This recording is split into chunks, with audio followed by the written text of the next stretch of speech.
Imagine you're sitting in the parlour of a brownstone on Fifth Avenue in the year 1893. The lamps have been lit. The fire has been built up just enough to take the chill from the room. Outside, the snow is falling on the carriage horses and on the iron railings and on the marble steps where, only an hour ago, a footman swept away the slush from the afternoon. You're holding a small porcelain cup of weak tea, and across from you sits a woman in black silk and seed pearls who tells you, in the most gentle and reasonable voice you have ever heard, that she is the granddaughter of a French marquis, that her mother fled the Revolution as a child, that the family chateau still stands somewhere along the Loire, and that she is, in every meaningful way, the inheritor of a noble line so quiet and so faded that no one has spoken its name in 50 years. You believe her. Everyone believes her. The newspapers believe her. The hostesses of Newport believe her. The bachelors who hover at her elbow at every dinner believe her. She has been believed for so long and by so many people that the question of whether she is telling the truth no longer makes any sense.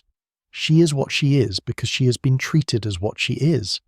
And the treating has gone on for so many years that even she, on most evenings, no longer remembers the small clerk's daughter she once was, in a small clapboard house, in a small mill town, in a country that does not have marquises and never did.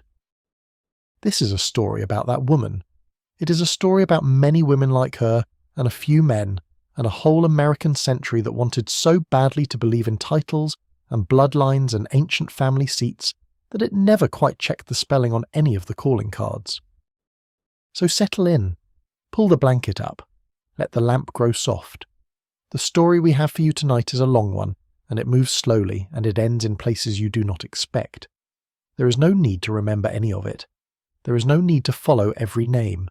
The names will rise and fall like the snow outside that brownstone window, and you may close your eyes whenever you like, and the story will keep going without you, the way a fire keeps burning long after the last person in the room has gone to sleep.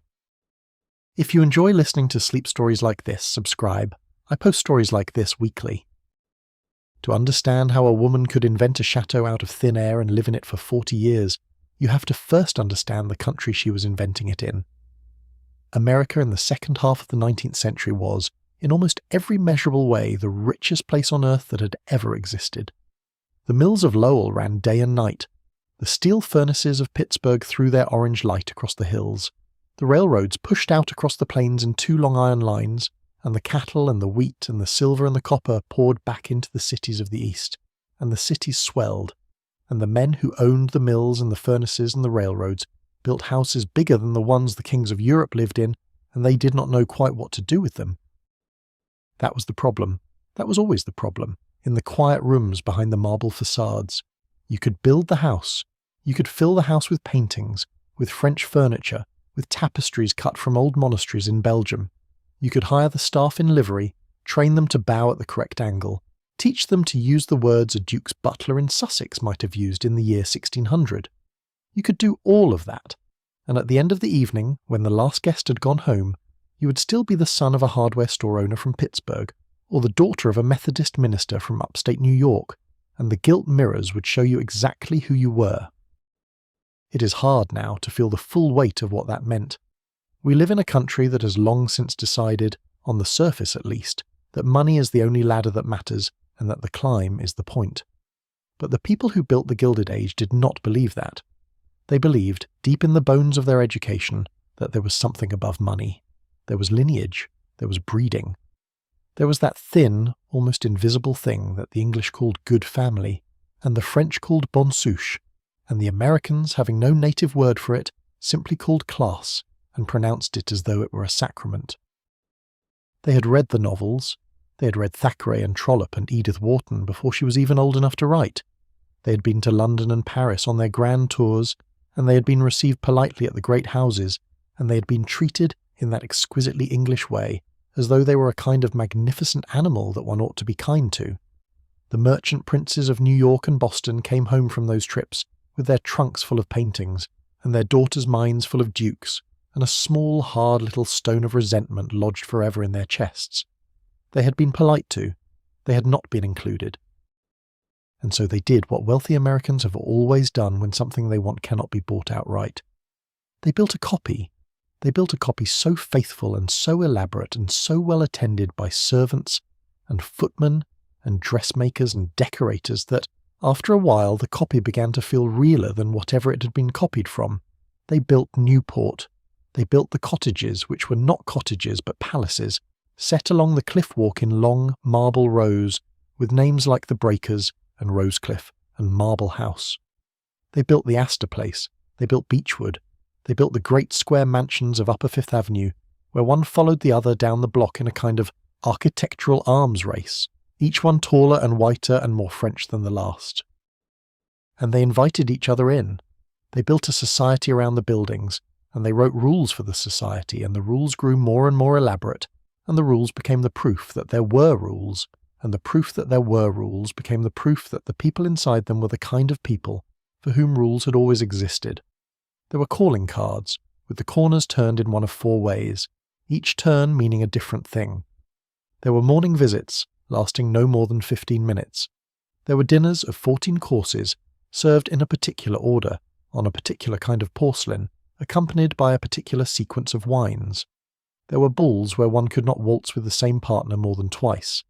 There were boxes at the opera in a particular tier called the Diamond Horseshoe, where one sat in a particular order, and the women wore tiaras that had been purchased the year before in Paris from jewellers who had also sold tiaras, only the year before that, to actual queens. It was, in its way, magnificent. It was also, in its way, painfully transparent, and the people inside it knew. The reason they knew was that, every so often, an Englishman would come over to visit, an actual viscount or a younger son of an earl, and the actual viscount would sit through one of the great dinners with a faint, patient smile on his face. And the next morning he would write a letter home to his sister that said, in language so polite it almost forgot to be cruel, that the Americans were trying very hard. He would describe the tapestries, he would describe the food, he would describe Mrs. Astor's emeralds, and then he would say, in the last paragraph, that there was something a little, well, theatrical about it all, as though it were being performed rather than lived, as though the great hall of the great house were really a stage, and the people moving across it were actors who had rehearsed for years and were still afraid of forgetting their lines. The letters made it home. The letters were read aloud at country house breakfasts in England, and the country house breakfasts laughed politely, and the laughter, somehow, came back across the Atlantic in steamer mail, and the Americans who heard it felt the small hard stone in their chests grow heavier. And the next dinner was even more elaborate, and the next ball was even more particular, and the next house was even larger and even whiter and even more French. This was the soil. This was the soil in which the false aristocrats grew. You did not need to be a confidence artist to plant yourself in that soil and put down roots. You only needed to understand that the people around you wanted, more than anything in the world, to believe that a real countess had wandered into their drawing room, that her great-great-grandfather had carried the cup at the coronation of someone or other, that her family seat had burned during the Revolution, and that she had brought in her small leather trunk the last surviving locket of a doomed and beautiful house. You did not have to convince them. You had only to give them permission. You had only to walk through the door and let them do the rest. There is something almost tender about it, looking back. The hostesses of New York were not foolish women. Many of them were sharp, observant, well-read, with a kind of social intelligence that, if it had been allowed to land on any other subject, might have founded universities or run banks. They knew, in the part of themselves they did not consult, that the chateau on the Loire probably did not exist. They knew that the Marquis had probably never been to Saratoga. They knew that the seed pearls had been bought at a shop on 23rd Street the week before, but they wanted the chateau. They wanted the Marquis. They wanted the seed pearls to have come from a vault in Bordeaux. They wanted it the way a child, on the last evening before the holiday, wants there to be one more present hidden somewhere in the house. And so they did not look. And so the false countess, who had counted on this not looking, slipped past the threshold and curtsied in the prescribed manner, and was, from that moment on, exactly who she said she was. If you are starting to drift now, that is well. Let the names of the houses go. Let the Breakers go. Let Marble House go. The story does not need them to keep moving forward. The story is moving forward whether you follow it or not. Before we meet any of them, before the first false marquise rises from her armchair, and walks across the parquet and into the rest of this evening, it is worth saying a few quiet words about what a name was actually worth in those years in that country. A name, in the Gilded Age, was not merely a label. It was not the thing on the spine of your book or the corner of your envelope. A name was a small, portable structure, more like a piece of furniture than a piece of paper, and it carried with it, when you brought it into a room, a certain quantity of credit, a certain quantity of access, and a certain quantity of safety. If your name was Vanderbilt, the door at the top of the marble steps opened before you reached it. If your name was Astor, the head waiter at Delmonico's already knew where you preferred to sit. If your name was Whitney, your bills were not presented at the time of the transaction, but were sent, very politely, at the end of the month, to whichever address you chose to specify. The name did the work that, in a poorer country, money had to do. This was the great open secret of the era. The richest country on earth ran, in its highest reaches, on something other than money. It ran on names, and because it ran on names, the people who controlled the names, the small handful of hostesses and editors and clergymen and bankers who decided which names to recognize and which names to forget, held a power that was, in some ways, greater than the power of the men whose names they were recognizing. Mrs. Caroline Astor, who ruled the New York 400 from her drawing room on 34th Street, did not have a fraction of the cash that some of the railroad men had. She had something better. She had the list. She had the small, hand-kept, regularly updated list of the people whose names mattered, and the list was passed, in a kind of priestly succession, from hostess to hostess across the avenues. To be on the list was to exist. To be off the list was to be, in the language of the era, nobody. You can see now why the false aristocrats came. They came because they had read the rules of the country, and they had understood, perhaps better than the people who had written the rules, that the country was running on a fiction. The fiction was that some Americans, by virtue of their grandparents' first arrival on a particular ship, or their great-great-uncle's loose connection to a particular family in England, were inherently, congenitally, biologically better than the other Americans. The fiction was that this inheritance could be smelled, sensed, recognized at 50 paces by anyone properly bred. The fiction was that the recognizers were never wrong. And once you understood that this was the fiction, and that the entire society was busy pretending it was a fact, you understood something else. You understood that you, too, could be recognized. You only had to walk in wearing the right dress, with the right calling card, with the right small mournful smile, and the recognizing would happen all by itself. The hostesses would do it for you. They would see what they had been trained to see, and they would lean over to one another behind their fans and whisper that there was something about her. Was there not? Something about the carriage of her head that simply could not be faked. Because you see, the hostesses had no other way of telling. There was no central registry. There was no telephone to call. There was no genealogist on retainer with a fact-checker on the line. There were a few thick books published in London, the Burke's Peerage and the Almanac de Gotha, which listed the actual European nobility in cramped 2-column print.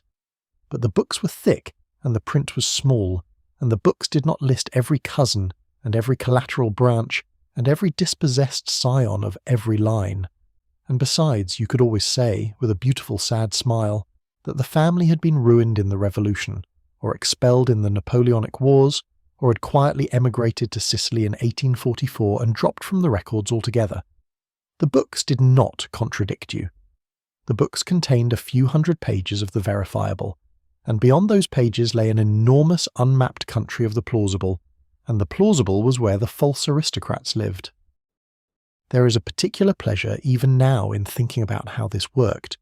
The whole system rested on the unspoken assumption that the people who claim nobility would not lie. The system did not check, because the system did not believe checking was necessary.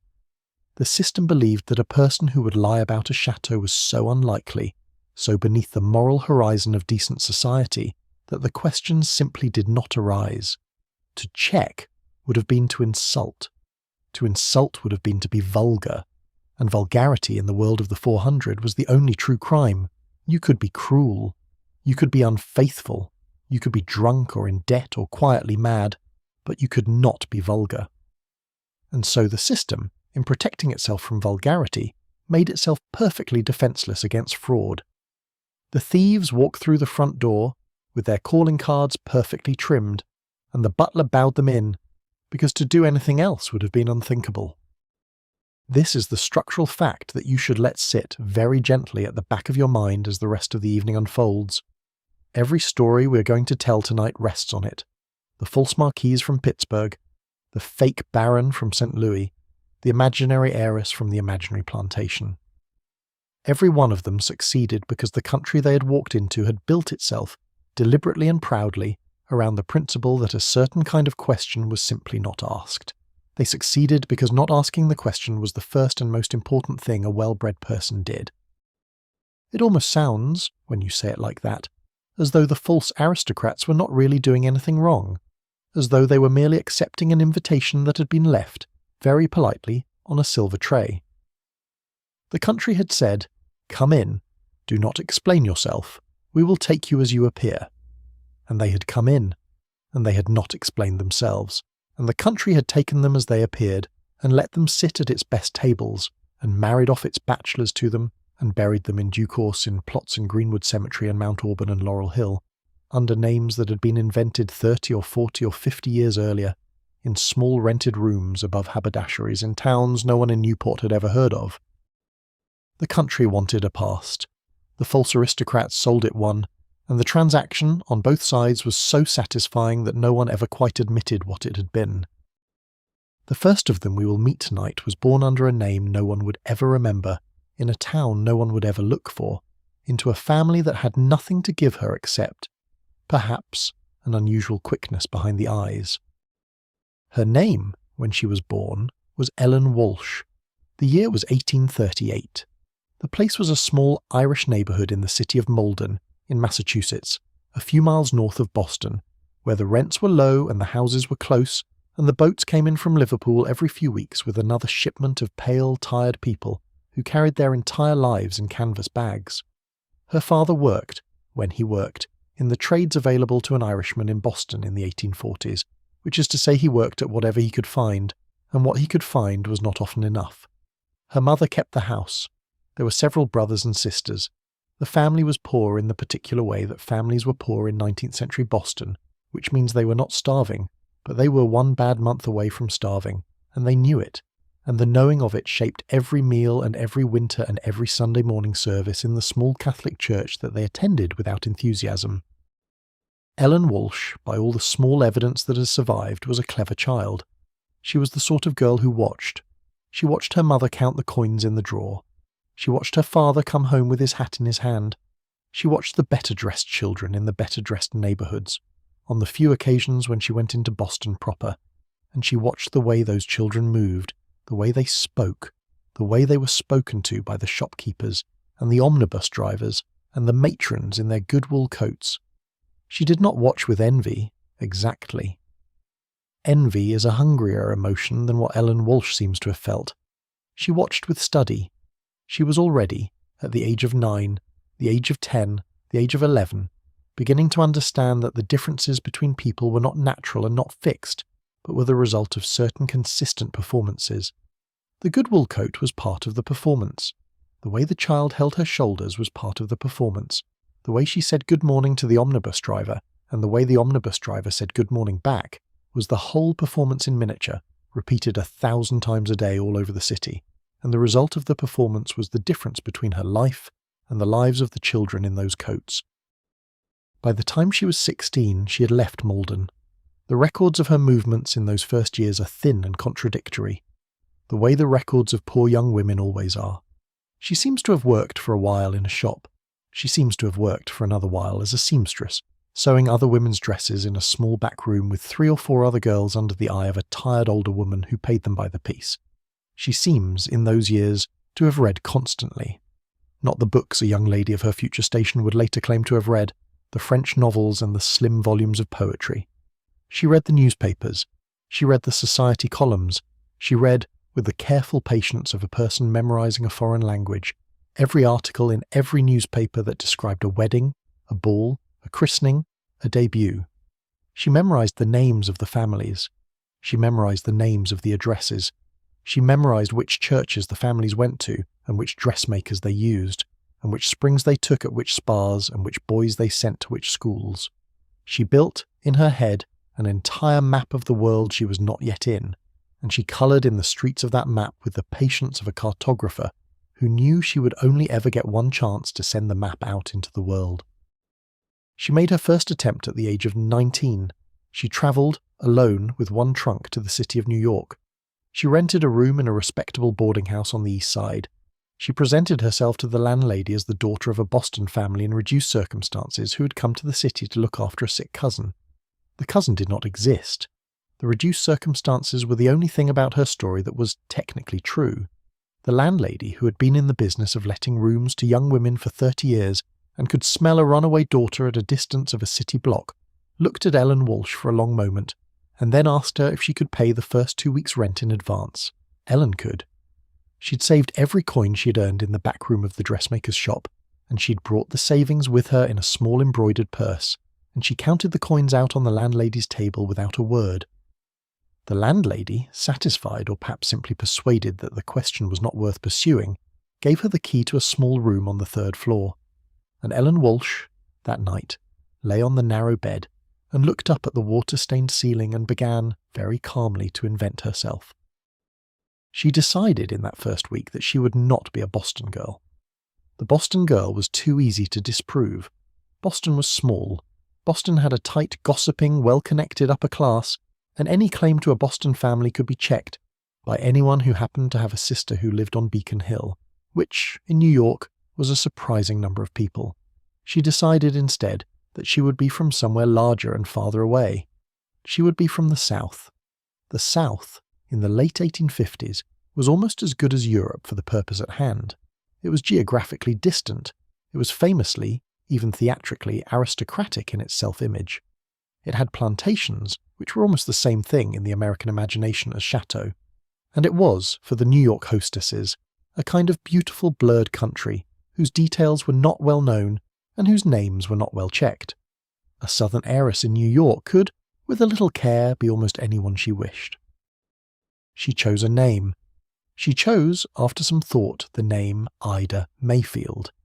The Mayfield she took from a real Louisiana family she had read about in the papers, a family with sugar and cotton holdings somewhere outside New Orleans. The Ida she took from no particular source. It was simply a name she liked. Ida Mayfield, she decided. Ida Mayfield of the Louisiana Mayfields. Ida Mayfield, whose father had owned a great plantation that had been called, depending on which version of her story you eventually got, either Mayfield Hall or Mayfield Court, or, in one beautiful late version, Mayfield 11,000 acres. Ida Mayfield, whose mother had been a Crawford of Mobile.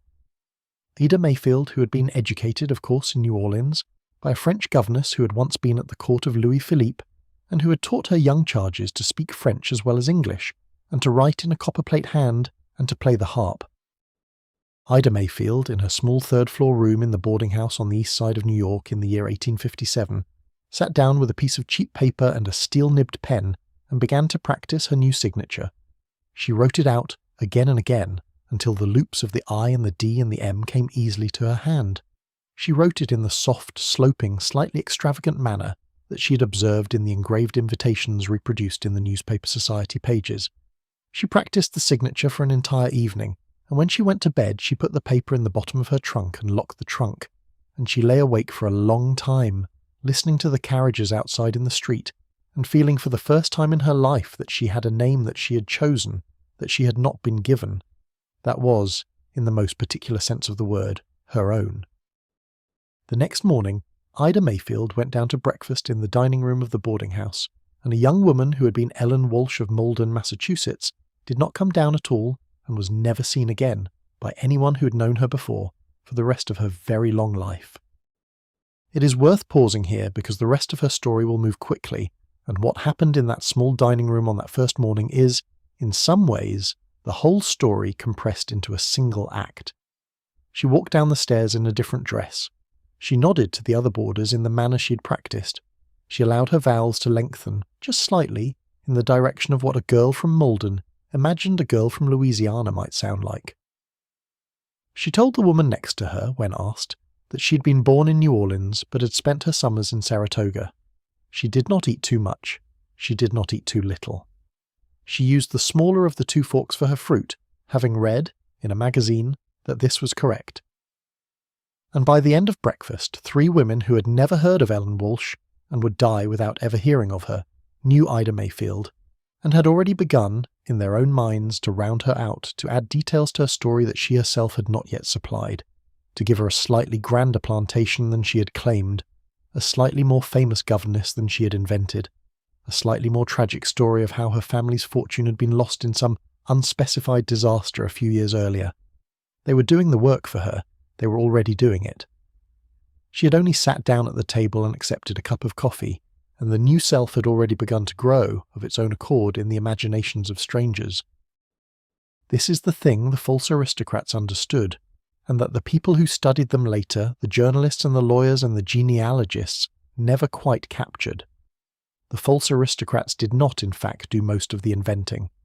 They supplied the seed, the initial frame, the first plausible sentence, and then they stepped back, and the society around them did the rest. The society wanted the story. The society needed the story. The society was lonely, in the particular way that very rich societies are lonely, and into that loneliness any reasonably attractive young person with a soft voice and a careful posture could pour herself, and the loneliness would close around her like a warm bath, and after a few years, no one in the room, including her, could remember any longer what she had brought in and what the room had given her. Ida Mayfield, in the months and years that followed, did very little, in a strict sense, to elaborate her own legend. She allowed it to be elaborated. She allowed the women of her boarding house to gossip about her tragic Louisiana past. She allowed the eventual men who began to take an interest in her to imagine for themselves what a Mayfield estate looked like. She would smile when a question came close to her, and shift her gaze a little to the side, and let the silence answer for her. The silence was always more flattering than anything she could have said.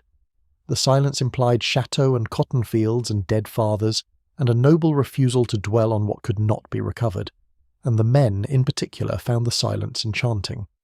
They were used to women who talked.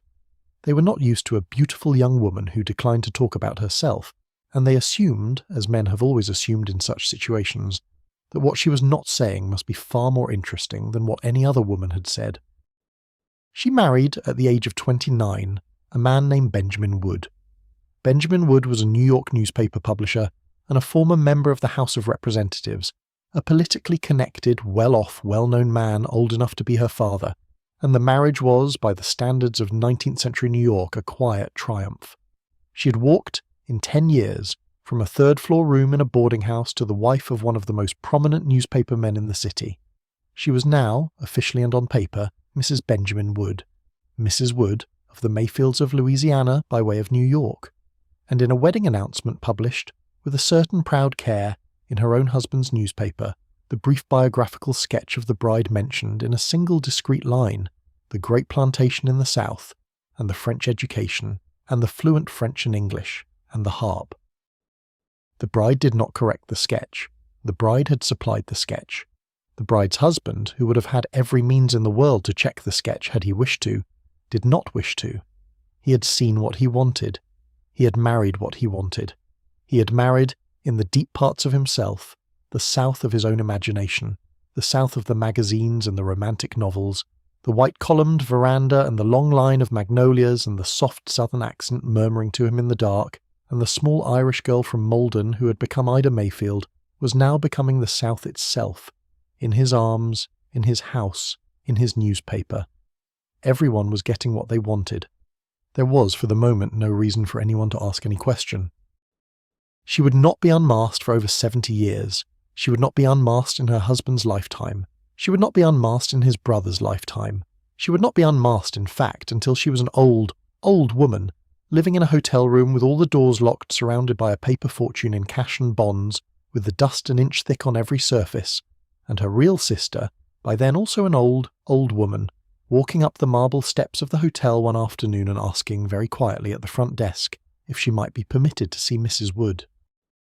But we're not at that scene yet. That scene is at the very end of her life, and her life still has decades to go, and we have many other false aristocrats to meet before we get there. Let her rest for now in the parlour of her new husband's house. Let the lamps be lit. Let the fire be built up. Let Mrs. Benjamin Wood, formerly Ida Mayfield, formerly Ellen Walsh, sit in her wing-back chair with her embroidery in her lap, and let the snow fall outside the window onto a city that has, for the moment, asked her nothing. The second pair of inventors we will meet tonight did not bother with the South. They did not even bother with Europe in the strict sense. They went in their imaginations further than any of the others, and they did it with the kind of patient, hand-built craft that you can only really appreciate if you have ever, yourself, tried to build something elaborate out of almost no material at all. Their names, in the city directories of Brooklyn, were Sylvester and Charlotte LaRue. They had given themselves that name on a quiet afternoon in the spring of 1873, sitting on opposite sides of a small kitchen table in a rented set of rooms above a saddler's shop on Atlantic Avenue. They had been, before that afternoon, Stephen and Caroline Bowen, brother and sister, the children of a Connecticut Methodist minister who had died of a long illness in the winter of 1870, and whose congregation, after the funeral, had quietly let the family understand that there was no further interest in supporting the widow and her 2 adult children, who were, after all, of an age to fend for themselves. The mother had died 6 months later of what the doctors of the era called nervous exhaustion, and what we would call, with our more honest vocabulary, the simple inability to keep going. Stephen and Caroline had buried her in a small plot next to their father, sold the few pieces of furniture that the parsonage had allowed them to keep, and travelled together on a third-class railway ticket to the city of New York, where they had vague hopes of some sort of clerical employment for Stephen and some sort of governess situation for Caroline. They had found neither. They had found, instead, the long flat slog of urban poverty in the 1870s, in a city that was experiencing what the bankers later called the Panic of 73, and which the people who lived through it called, if they called it anything, the year nobody could find work. They were both clever, in the particular way that the children of ministers are sometimes clever. They had been raised on books, on careful enunciation, on the daily practice of moral self-examination. They could read Latin. They could write a letter that looked, on the page, like the letter of a person who had been to a good school. They had been taught by their father that the world was a place that rewarded character, and they had discovered by the time they were both 30 that the world was not, in fact, a place that rewarded character, and they had decided, sitting in the rooms above the saddler's shop, that they were going to stop pretending the world was the thing their father had told them it was, and they were going to start treating it as the thing they had observed it actually to be. What they had observed was that the world was a place that rewarded performance. They had watched from the cheap seats the way the Brooklyn shopkeepers tipped their hats to certain kinds of customers and did not tip their hats to others. They had watched the way credit was extended at certain counters and not at others. They had watched the way a man with a slight foreign accent could enter a Brooklyn bank and walk out with a loan that no plain Brooklyn man could have gotten, and they had come to the conclusion, sitting at their small kitchen table, that the accent was the loan, and that any reasonably intelligent person who was willing to invest a few months in cultivating the accent could thereafter draw, indefinitely, on the social credit of an entirely imaginary country. They chose France. They chose France because Stephen, who had studied for a year at a small theological seminary in New Haven, had taken French as part of his course, and he could, with a little practice, produce a passable French accent in English and a passable, if slow, French sentence in French. They chose France also because Caroline, who had grown up in the long winters of the Connecticut River Valley, reading her father's small library, had read every French novel that the parsonage had contained, in cheap English translations, and she knew, or thought she knew, what a French chateau was supposed to look like, and what a French marquise was supposed to say at dinner, and what kind of dress a young French gentlewoman in reduced circumstances was supposed to wear when she came down for breakfast. They chose, more specifically, a small, vague, deliberately obscure noble family from a region of France that neither of them had ever visited, and that, they had carefully ascertained at the public library, contained a great many small, half-abandoned, mostly forgotten chateaux of the sort that no one in New York was likely to be able to verify. They decided that their grandfather, the Comte, had supported the wrong side in some unspecified internal French political dispute, and had been quietly disinherited, and had retired to a small property in Normandy where the family had lived, in genteel and entirely undocumented poverty for the next 40 years. They decided that their father had crossed to America after the death of his wife in 1860, with his 2 small children, in the hope of starting a new life, and that he had failed in this hope and had died young, and that they, the surviving children, the Sylvester and Charlotte Leroux of the resurrected line, had been raised by an elderly French priest in a small Catholic boarding school in upstate New York. The school did not exist. The priest did not exist. The grandfather, the disinheritance, the chateau in Normandy, none of it existed. But it existed in the way the chateau on the Loire existed, in the imagination of the false marquise we have not yet met, which is to say, it existed completely, in their own minds, by the time they had finished talking it through on that long spring afternoon. The next morning, Stephen and Caroline Bowen walked separately to the office of a small printer on Court Street and ordered calling cards. The cards were engraved, not printed.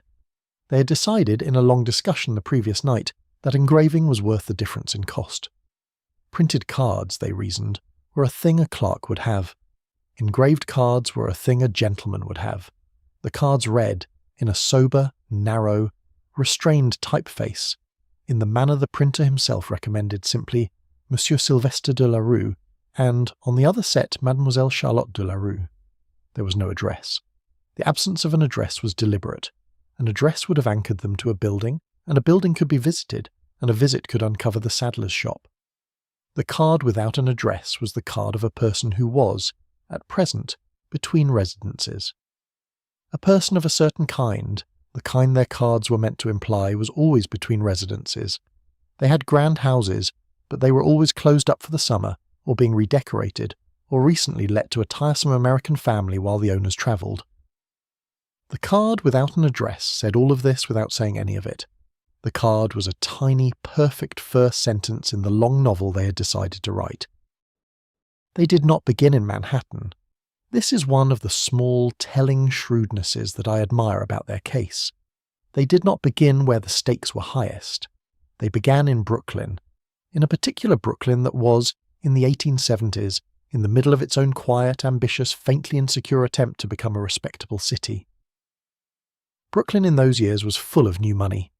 The shipping money, the brewing money, the sugar money, the coffee money, the great fortunes that had been built along the East River, and were now looking for ways to spend themselves in a manner that did not look quite so much like new money. The wives of the Brooklyn merchants wanted to set up salons. The wives of the Brooklyn merchants wanted to have evenings of cultivated conversation. The wives of the Brooklyn merchants, in short, wanted exactly what the wives of the Manhattan merchants wanted, only a little less confidently, and with a great deal more anxiety about whether anyone in Manhattan would ever notice. Into this Brooklyn, in the spring of 1873, two perfectly mannered, modestly dressed, extremely well-spoken French aristocrats moved gently and without fanfare. They took rooms in a respectable boarding house on Clinton Street, the kind of house that had a small parlour downstairs and a piano nobody played and a landlady who liked her tenants to be interesting at supper. They paid their first month in advance, in cash. They asked, at supper, after one of the other boarders had inquired with the awkward directness of a Brooklyn shipping clerk where they had come from, that they did not at present wish to discuss the difficulties that had brought them to Brooklyn, but that they hoped, in time, to make a small life for themselves in this kind city, and they smiled in the particular small, sad, distant manner that Caroline had been practising all winter in front of a hand mirror, and the shipping clerk turned bright red and apologised, and did not ask any further questions for the rest of the meal. By the end of the second week, the landlady, who was a kindly woman with 3 married daughters and a profound interest in any small drama that arrived in her dining room, had told the story of the Lerouxs to 2 of her closest friends, in confidence, in the slightly embellished form that the story had begun to take in her own retelling. The grandfather, in her version, had been a personal friend of King Louis Philippe. The disinheritance had been over a beautiful young woman, a duchess, who had loved the grandfather but had been married off, against her wishes, to the heir of a rival family. The chateau in Normandy, in the landlady's version, had been very large indeed, with 27 rooms and a moat, and the moat had had swans. The boarder, Monsieur Sylvester, was, by the end of the second week in some circles in Brooklyn, the grandson of a man who had been a friend of a king, and a chateau that had had a moat, and a moat that had had swans, and his sister, the mademoiselle, was, by association, a young woman whose unmarried state was beginning to be discussed at certain dinner tables with a kind of speculative, charitable interest that would have been considered ill-bred in Manhattan, but was, in Brooklyn in 1873, perfectly acceptable. Within 3 months, Sylvester de la Rue had been invited to dinner at the home of one of the leading shipping families in Brooklyn Heights. Within 6 months, he had been seated next to one of the family's daughters, a quiet young woman named Augusta Hammond, whose father owned one of the largest tea importing firms in the city. Within a year, he had married her. Within 2 years, Charlotte de la Rue had married, in turn, a younger partner in a Brooklyn brokerage house, a serious, decent man named Theodore Marston, who had been told by the bride's brother in confidence that the family's true name in France had been one of the great names of the old regime, and that the family preferred, for reasons of dignity, not to use it in America.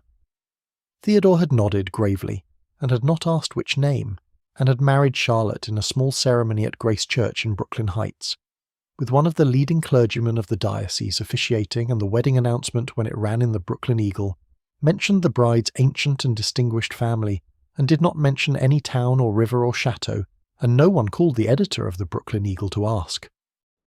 Stephen and Caroline Bowen, sometime ministers' children of Connecticut, had, in less than 3 years, transformed themselves into Monsieur Sylvester de la Rue and Madame Charlotte Marston, in-laws to 2 of the leading commercial families of Brooklyn, residents of brownstones on the Heights, owners of carriages and servants and china and silver, and the small, daily, almost invisible certainties that made the difference, in the 19th century, between a person who was somebody and a person who was nobody. They had done it on the strength of a printed accent, a memorized line about a Norman chateau, and an absolute refusal, ever, in any conversation, with anyone, to provide a verifiable detail. What is striking, looking back now, is how comfortable they seem to have been. The strain of the original construction had passed by the time they were married. The story had stopped being a story they were telling, and had become, in some half-conscious way, a story they were remembering. Stephen, by the late 1870s, had begun to grow into the part of Sylvester de la Rue, the cultivated French gentleman of Brooklyn, with the kind of natural ease that even his wife in her diary sometimes noted with a slight, puzzled affection. He had developed mannerisms. He had developed preferences.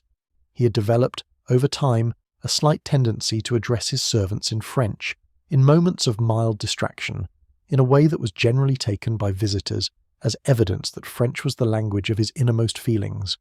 It was nothing of the sort. He had grown up speaking the unaccented English of a Connecticut parsonage, and he still dreamed sometimes of the small parlour in that parsonage, with the upright piano and the framed engraving of a New England landscape. But he never spoke of these dreams to anyone, and after a few years even he, when he turned them over in his mind, did so with a kind of distance, as though the dreams had belonged to another person, a small thin boy he had known briefly, long ago, before he had quite become himself. Caroline took longer to settle into the part.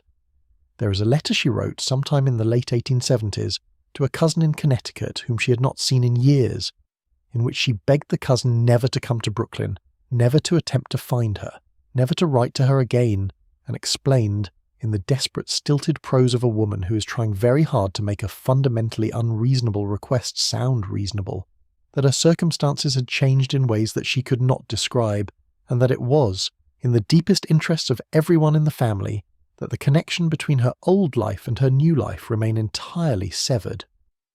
The cousin received the letter.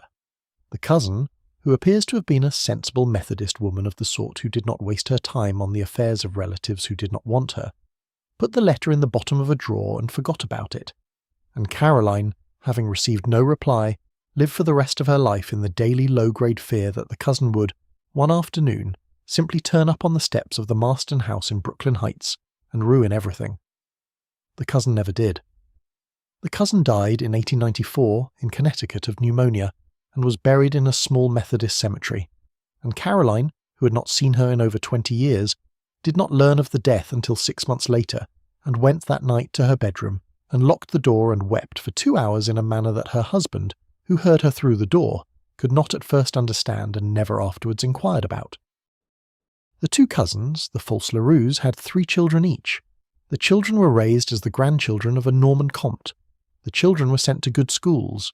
The children grew up speaking French in a respectable, if slightly self-conscious way, having learned it from their father, who had himself learned it largely from a single small grammar book and a great deal of 19th century French fiction. The children married. The children's children, who were born around the turn of the century, had no idea that they were not the great-great-grandchildren of a man who'd been a friend of King Louis Philippe. The grandchildren, in their turn, told the story to their children, with the embellishments that come naturally to family stories told around fireplaces in winter, and the chateau, in the great-great-grandchildren's version, had grown larger again, and the moat had grown wider, and the swans had multiplied, and somewhere in a quiet Brooklyn house in the 1940s, a small girl with a school assignment on her family tree drew, in coloured pencil, a careful little picture of a Norman chateau with 27 rooms, and showed it proudly to her mother, who said of course that it was lovely. The construction had outlived its constructors, the fiction had become inheritance, and somewhere, very far away, in a small Methodist cemetery in Connecticut, 2 graves bearing the names of a long-forgotten minister and his wife went quietly untended, year after year, generation after generation, until the names on the stones grew too weathered to read, and the small thin children who had once played in the parsonage grass were truly, finally, completely gone. This is what I find when I sit with their case for long enough, the saddest and the most beautiful thing about the false aristocrats. They did not, in the end, only fool the society around them. They fooled themselves. They fooled their own children. They fooled eventually the long generational memory of their own families, who would in time defend the chateau and the comte against any historian who came asking, and would, in some cases, even threaten to sue. They had not so much committed a fraud as built, in the soft material of family memory, a small private country, and the country had become more real to the people inside it than the country it had been built in. Let that thought too settle gently into the back of your mind. The light is lower now. The lamps have been turned down a quarter turn.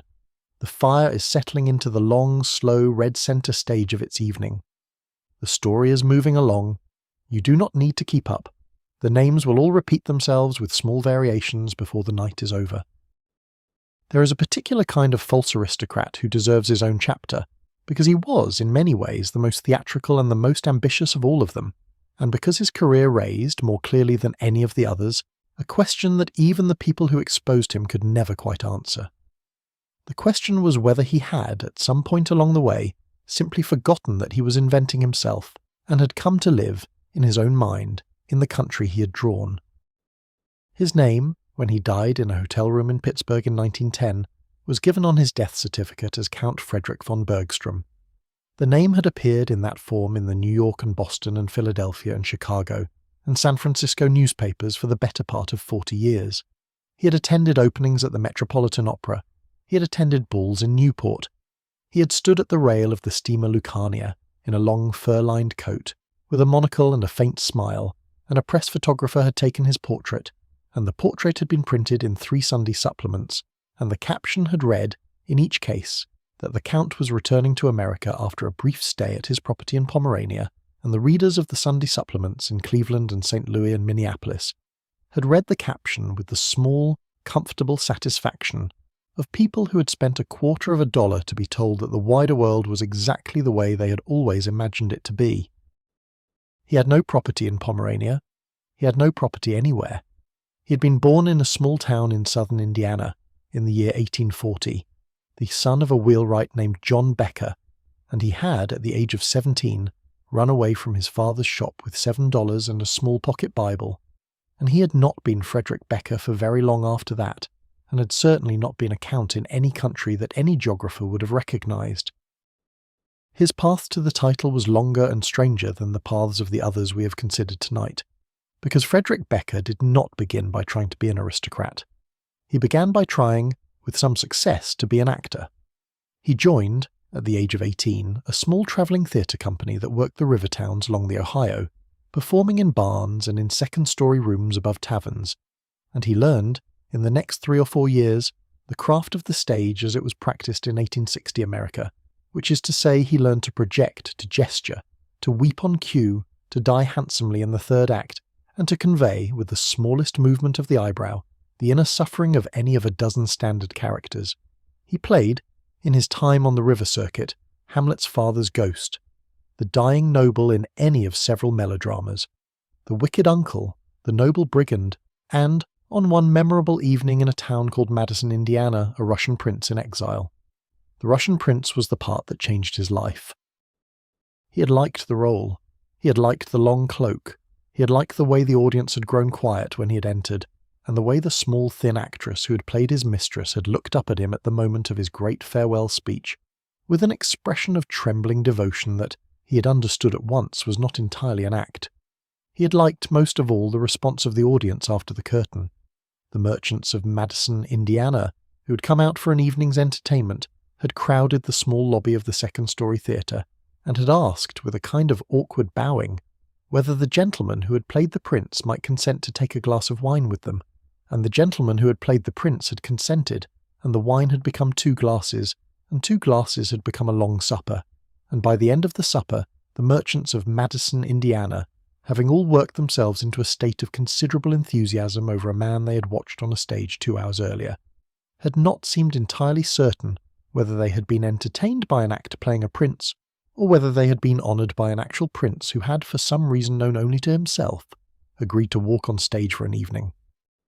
Frederick Becker, then aged 22, had not corrected them. He had let them believe what they wanted to believe. He had allowed, with the small, careful art of a man who has just understood in one moment the entire economic structure of his future life, the wine to be poured, and the toast to be drunk, and the offers of further entertainment to be made. And he had returned, very late, to the cheap room above the livery stable where the theatre company was lodging, and he had lain on the narrow bed and stared at the ceiling and understood that he was never going to act again. He was going to do, in the rest of his life, the same thing he had done that evening, only without a curtain, and without a script, and without a manager who took half the proceeds. He left the theatre company the next morning. He did not say goodbye.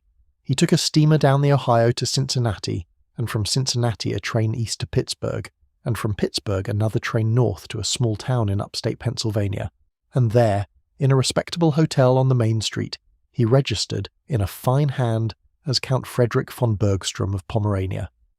He had chosen Pomerania because he had heard the word once in a song. He had no idea what Pomerania looked like, or where exactly it was, or what its leading families were, or whether it had counts at all. None of these things, he had correctly intuited, were likely to be checked in a small town in upstate Pennsylvania in the year 1862. His method in those first years was modest and steady. He did not try to break into the higher circles of any city. He moved from one medium-sized town to another, from one respectable hotel to another, and in each town he allowed himself to be discovered slowly and gracefully by the local minister, the local newspaper editor, the wife of the local bank president. He was invited to dinners, he was invited to play whist, he was invited occasionally and with great delicacy to weddings of well-off daughters of well-off merchants. He went, he danced, he bowed, he paid when the bill was discreetly handed to him at the end of his stay at the hotel, with cash in full, and tipped the staff with what was, by the standards of the town, an extravagant generosity. The town, when he left, was sorry to see him go. The town, when he left, would talk about his visit for years. He was, in his way, a brilliant exporter. He took from each town the small, easily portable sum of money that the visit had generated, the loans that were never quite called in, the gambling winnings that were paid in cash, the occasional gifts from grateful hostesses who had not quite intended to give him anything but had, in the warm haze of the moment, pressed an envelope into his hand with a small, embarrassed murmur. He took this money, modest in any one town, but accumulating with the patient force of small streams running into a small river, and he carried it east to the next slightly larger town, and there he repeated the operation on a slightly grander scale. By the late 1860s he was working the cities of the eastern seaboard. By the 1870s he was a regular feature of New York society. By the 1880s he had become, in the casual references of the society columns, simply the Count, as though there were only one Count and everyone knew which one he was. He had a regular box at the Metropolitan Opera, paid for by arrangement, by a syndicate of his admirers who considered it a privilege to subsidize his presence in the city. He had a standing invitation to the great houses of Newport. He had a passing acquaintance with 3 sitting presidents, 2 of whom had received him at the White House for brief, courteous conversations in which he had said almost nothing, and had been, by the president's later account, an exceedingly civilized gentleman. It is at this point in the middle of his career that the question of his self-belief becomes interesting. There are letters, recovered after his death, in which he wrote to his bankers about his German estates as though the estates existed. He gave them names, he gave them acreages. He referred in passing to the manager of the Pomeranian property and to the long-standing difficulty of finding good help on a German estate, and he wrote these passages with the kind of fluent, easy, mildly grumbling tone that one only develops when one has been telling the same story for so many years that the telling has worn a groove in the mind, and the mind, in retracing the groove, has stopped distinguishing between the story and the world. He had been telling people about Pomerania for 30 years. He had described perhaps 1,000 times the long lime tree avenue that led up to the house. He had described the morning mists rising off the small lake behind the gardens. He had described his old nurse, a stout Lutheran widow who had taught him to ride.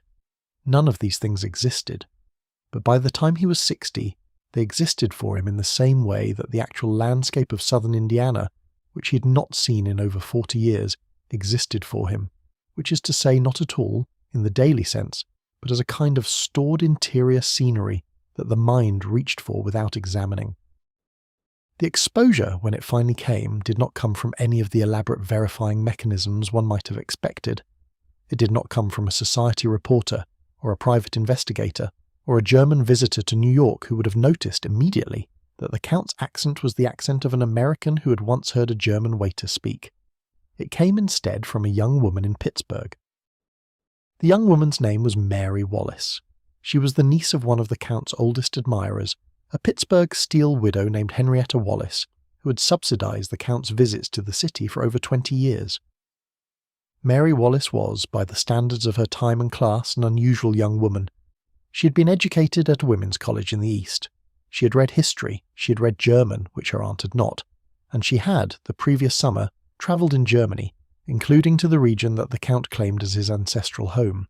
She had not, on her travels, found any property bearing the name of the Count's family. She had not, on inquiry at any of the small county archives she had taken the trouble to visit, found any record of his family existing at all.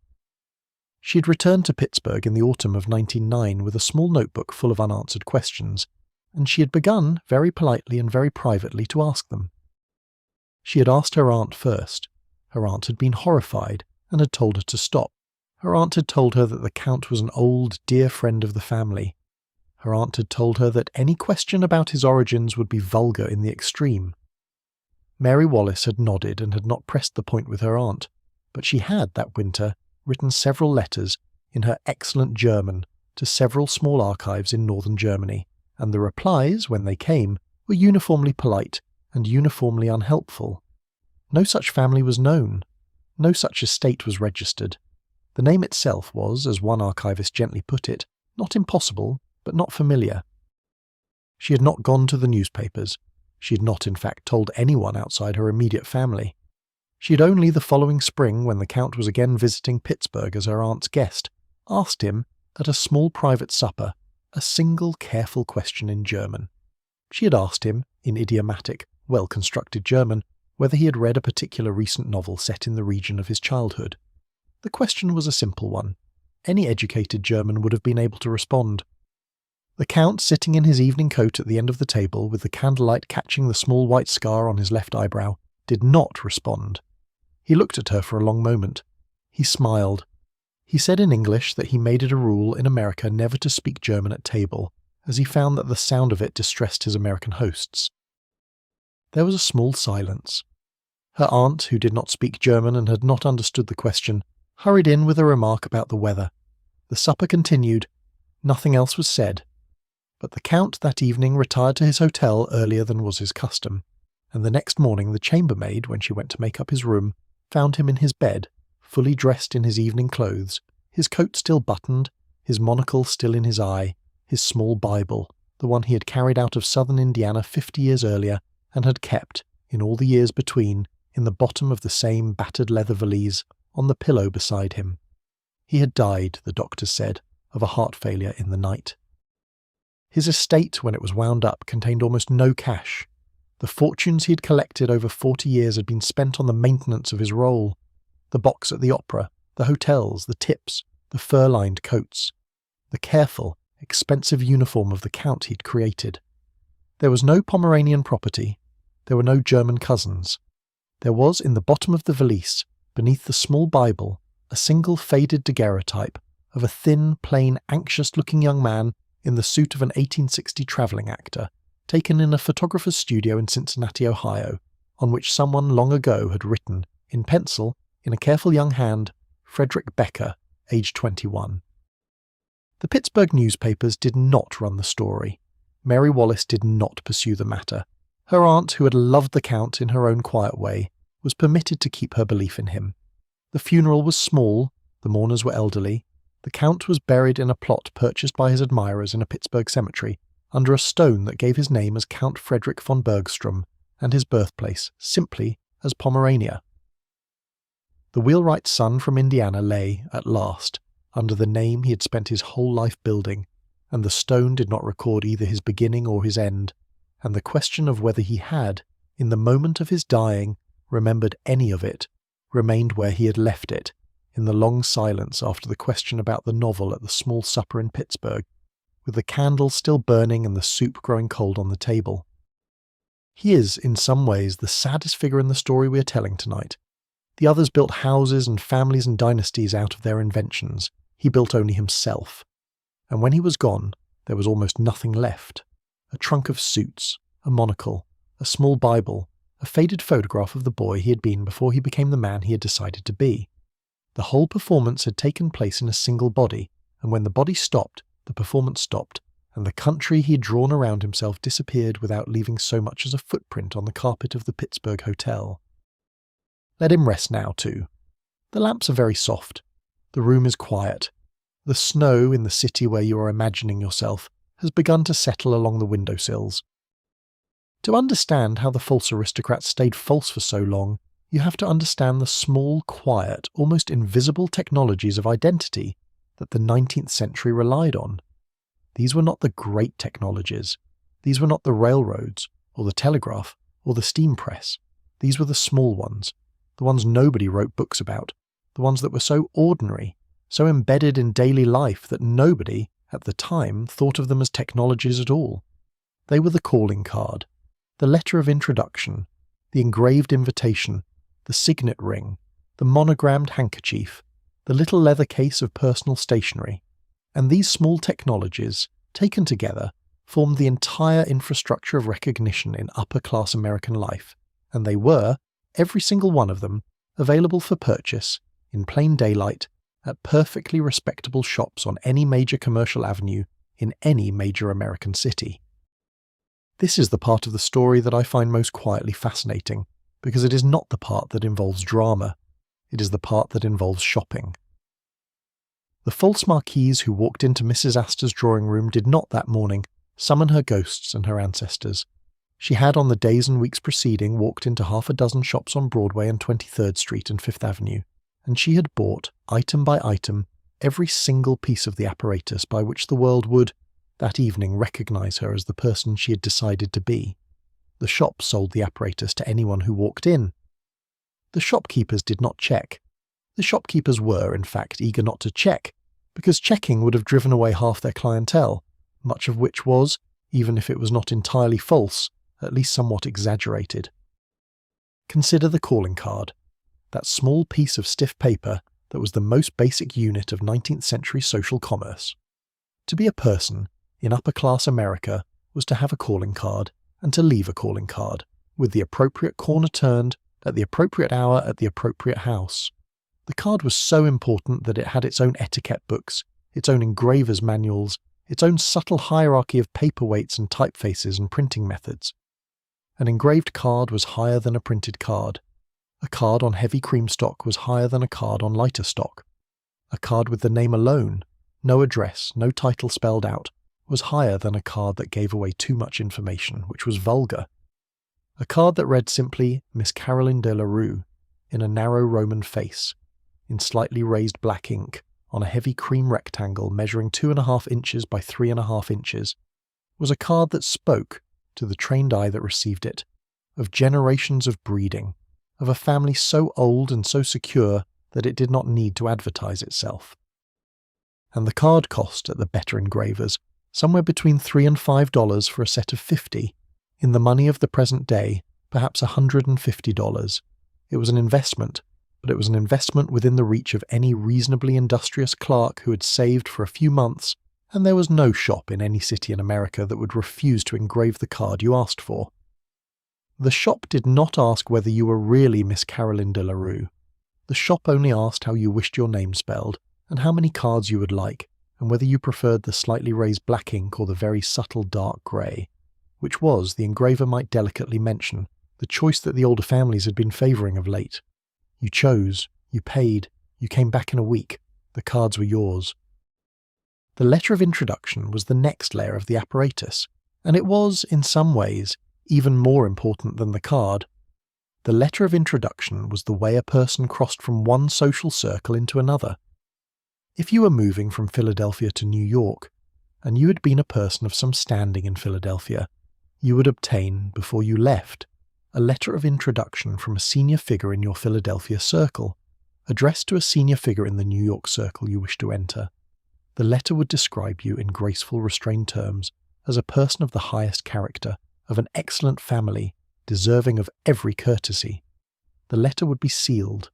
The letter would be hand-delivered in person by you on your first visit. The recipient would read the letter, would take you in, would invite you in time to dinner, and the dinner, once attended, would generate further invitations, and the further invitations would generate further letters, and within a year you would have, in the new city, an entire web of acquaintance, all of it traceable back to the original letter, which would, by now, be lying forgotten in a drawer in the recipient's library. This system, you can already see, was easily abused. A letter of introduction was a piece of paper. A piece of paper could be forged. A piece of paper could also, more elegantly, be obtained through entirely legitimate channels by a person who was, themselves, not entirely legitimate. The false aristocrat did not need to forge a letter. The false aristocrat needed only to convince a single elderly clergyman, or a single trusting widow, or a single retired military officer that he or she was who they said they were. Once the clergyman had been convinced, the clergyman would write the letter in good faith, and the letter, being genuine in its provenance, even if not in its underlying truth, would carry the full weight of the clergyman's standing into whatever drawing room it was presented in. The false marquise had only to find one believer at the bottom of the chain, and the chain would do the rest of the work, link by link all the way up to the top. The engraved invitation was another layer. To be invited by engraved card to a dinner or a ball was, in itself, a form of social currency, and the engraved card, once received, was sometimes kept and displayed in the visiting hall of the recipient's house, propped on a small silver tray, where subsequent visitors could see with their own eyes that the household had been honoured by an invitation from a particular significant family. A false aristocrat who had managed by hook or by crook to receive an invitation from one good family could then leave that invitation lying, very casually, on her own visiting tray, where the next caller would see it and would understand, without anything being said, that this household was the kind of household that received such invitations. The invitation thus functioned, after its primary use, as a kind of badge of authenticity, lent by the inviting family to the invited person, often without the inviting family ever realizing it was being lent. The signet ring and the monogrammed handkerchief were the most personal layer of the apparatus. The signet ring was a heavy gold ring with a small flat face, engraved with a coat of arms, used, in theory, to press into the wax of a sealed letter. By the late 19th century, hardly anyone actually sealed letters in wax anymore, but the ring continued to be worn, as a kind of vestigial mark of nobility, on the little finger of the right hand. A coat of arms could, of course, be invented. There were in every major American city small jewellers and engravers who would happily produce, on commission, a coat of arms for any family that asked. The jeweller did not check the herald's office in London. The jeweller asked what the customer wanted on the shield. The customer described it, perhaps with the help of a small reference book purchased earlier that week on 14th Street, and the jeweller engraved the chosen arms onto the chosen ring, and the ring was placed on the little finger of the customer, and the customer became, in that small moment of placing, a person whose family had arms, and whose arms had been borne, in the customer's elaborated telling, for several centuries. The monogrammed handkerchief was the smallest and the most intimate of these objects, and perhaps for that reason the most powerful. To produce, in a moment of mild distress at a dinner table, a small white linen handkerchief embroidered in one corner with the entwined initials of one's own name, in a delicate script, was to perform an entire biography in a single gesture. The handkerchief said, without a word, that you were the kind of person who had handkerchiefs made for you. The handkerchief said that you had servants who pressed them, drawers in which they were kept, mothers or grandmothers who had taught you, long ago in some childhood you did not need to describe, the proper way of producing one. The handkerchief was, in its way, a tiny portable chateau, and it could be embroidered by any seamstress in any major city, for less than the cost of a good dinner. You can see, taken together, how easy the whole thing was. The infrastructure of 19th century identity was, in its entirety, a set of objects that could be purchased. There was no biometric verification. There was no central registry. There was no document that linked any one person indelibly to any one history. There was only the long, soft chain of objects and gestures and inflections, each one of which could be obtained, with patience and a modest budget, by anyone willing to walk into the relevant shops and ask the relevant clerks. And the clerks did not ask. This is the part of the story that I find most worth remembering. The clerks knew, in the back of their minds, that some of the customers were genuine and some were not. The engraver on 23rd Street who produced, on a Tuesday morning, a set of calling cards for Miss Caroline de la Rue knew, almost certainly, that Miss Caroline de la Rue had not been born to that name. He had seen her come in. He had heard, perhaps, the faint Connecticut undertone in her vowels. He had noted the way she had handled the heavy cream sample paper, with the slight awkwardness of a person who was not yet used to the weight of fine stock in her fingers. He had drawn his own conclusions, and he had not, on those conclusions, refused her the cards. He had taken her order, he had produced the cards, he had delivered them in a small box tied with a brown ribbon. He had bowed, he had taken her money, he had said good day, and he had perhaps watched her walk out the door and turn the corner and disappear up 23rd Street with the small box tucked under her arm, and he had said nothing about her to his next customer, because he understood in the deepest part of his commercial heart that his business depended on his not saying anything. The whole city worked this way. The whole country worked this way. The merchants of the apparatus of identity were, in effect, the silent partners of every false aristocrat in America, and they kept their silence not out of friendship, and not out of conspiracy, but out of the simple, accumulated, professional understanding that to break the silence would be to ruin the business. If the engraver on 23rd Street had begun to refuse customers whose vowels betrayed them, he would have lost half his trade within a month. If the jeweller on Fifth Avenue had begun to demand documentary proof of armorial rights before engraving a signet ring, his shop would have closed by the spring. The system functioned because the system at every level agreed not to look. This is a structural feature of the Gilded Age that I think the historians have not always given enough weight. The era is often described as an age of fraud, as though fraud were something happening on top of a basically honest economy. But the fraud was the economy. The system of social credit, the entire apparatus by which a person became somebody, was built, from the ground up, on a series of agreements not to verify. And the false aristocrats did not break the rules of this system. The false aristocrats were the system in its purest form. They were what the system produced when it was running at full efficiency. They were the perfect customers of the engraver, the perfect customers of the jeweller, the perfect customers of the seamstress and the bootmaker and the dressmaker and the printer and the maker of fine leather valises. They paid in cash. They tipped well. They did not ask difficult questions. They allowed the merchant to do his work in peace. And they walked out, fully equipped, into a society that had been waiting all along for exactly the kind of customer the apparatus had been designed to produce. Sit for a moment with this picture. A long quiet shop on a side street in New York. A clerk behind a counter, in a black coat, in a green visor. A small box of cards being tied with a brown ribbon. A woman in a dark dress with a thin, pale face, accepting the box without quite looking at the clerk. The bell over the door rings as she leaves. The clerk turns to the next customer. The afternoon goes on. The country builds itself, one card at a time, out of the small soft material of agreements not to ask. It is almost peaceful, when you think of it that way. There is no villain in the picture. There are only people, all of them small, all of them tired, all of them doing the work in front of them and not the work behind it. The false aristocrats were not monsters, the merchants were not conspirators, the hostesses were not fools. They were all, every one of them, participating in the same long collective dream, and the dream was the country, and the country was the dream, and the dream went on, every evening in 10,000 parlours and 100,000 dining rooms.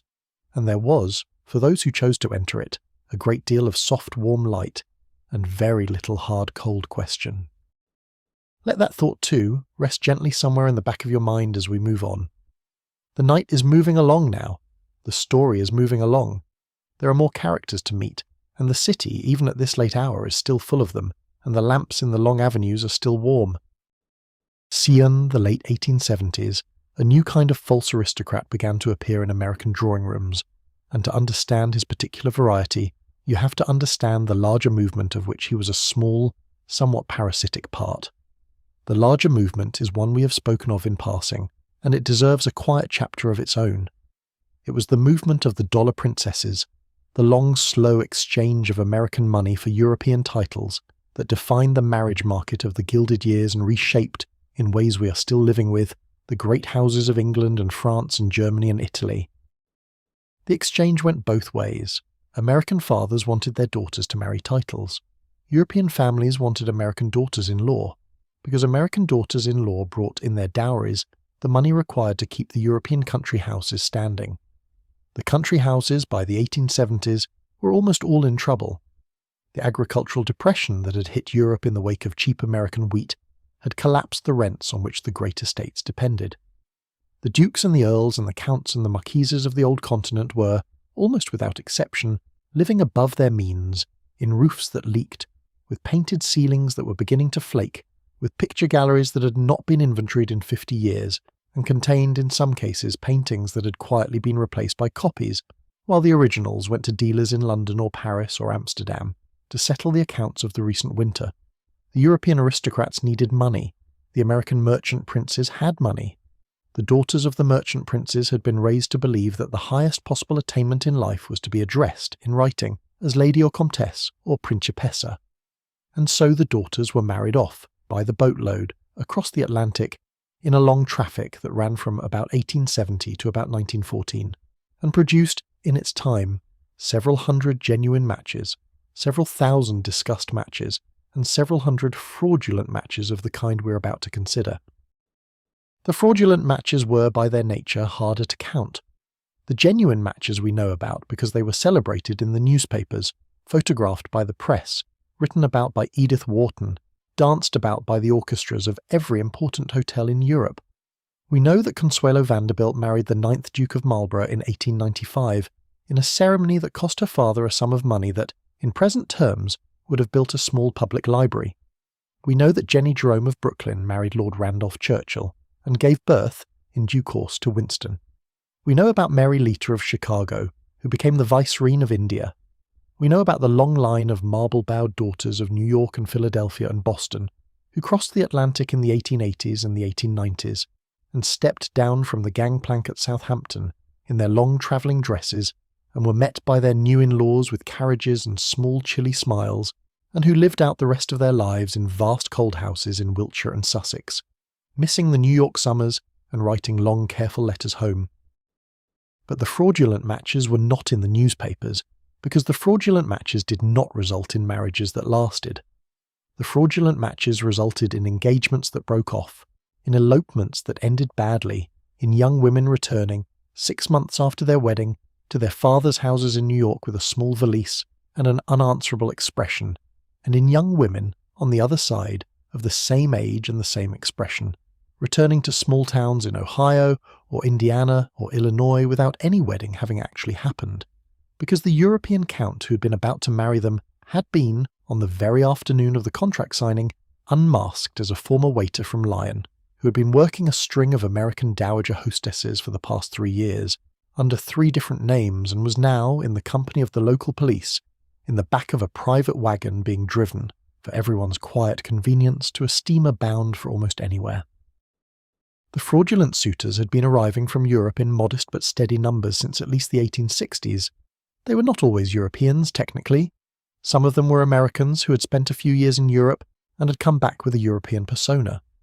Some of them were Europeans who were, in fact, of some noble origin, but of a much smaller and more dilapidated origin than they claimed.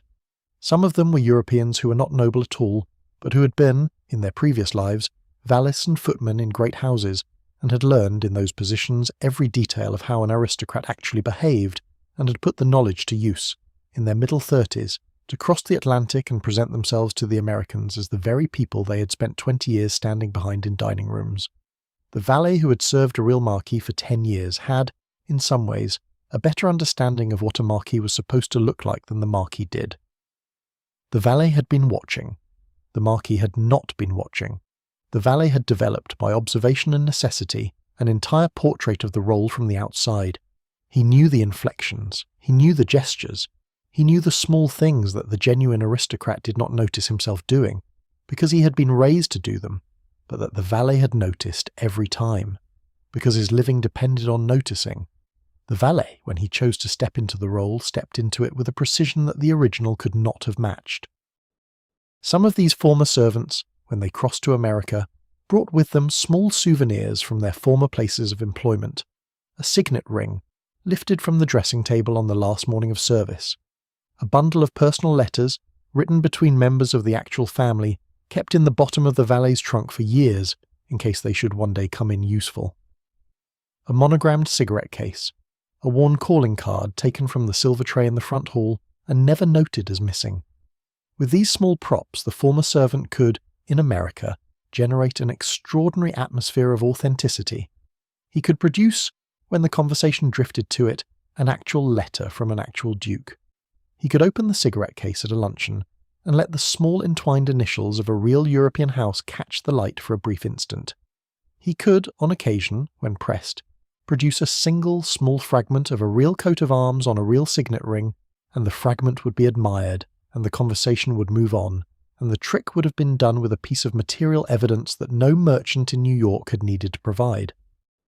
This was the most dangerous variety of false aristocrat because there was so much truth in him. He was not invented from whole cloth. He was a real person who had spent years in close contact with the role he was now playing, and he carried with him real artifacts from that contact, and the artifacts had real provenance even if the person carrying them did not. He was, in effect, a small fragment of the real Europe that had broken off and was now circulating in the American drawing rooms, pretending to be the whole thing. There was one such man, in the 1880s, who worked the eastern cities under the name of Baron Karl von Wittgenstein. The name was a real one. The barony existed. The actual barony, however, was held, at that time, by a quiet, scholarly, somewhat dyspeptic gentleman in his late 60s, who lived in a small house in Vienna and rarely travelled.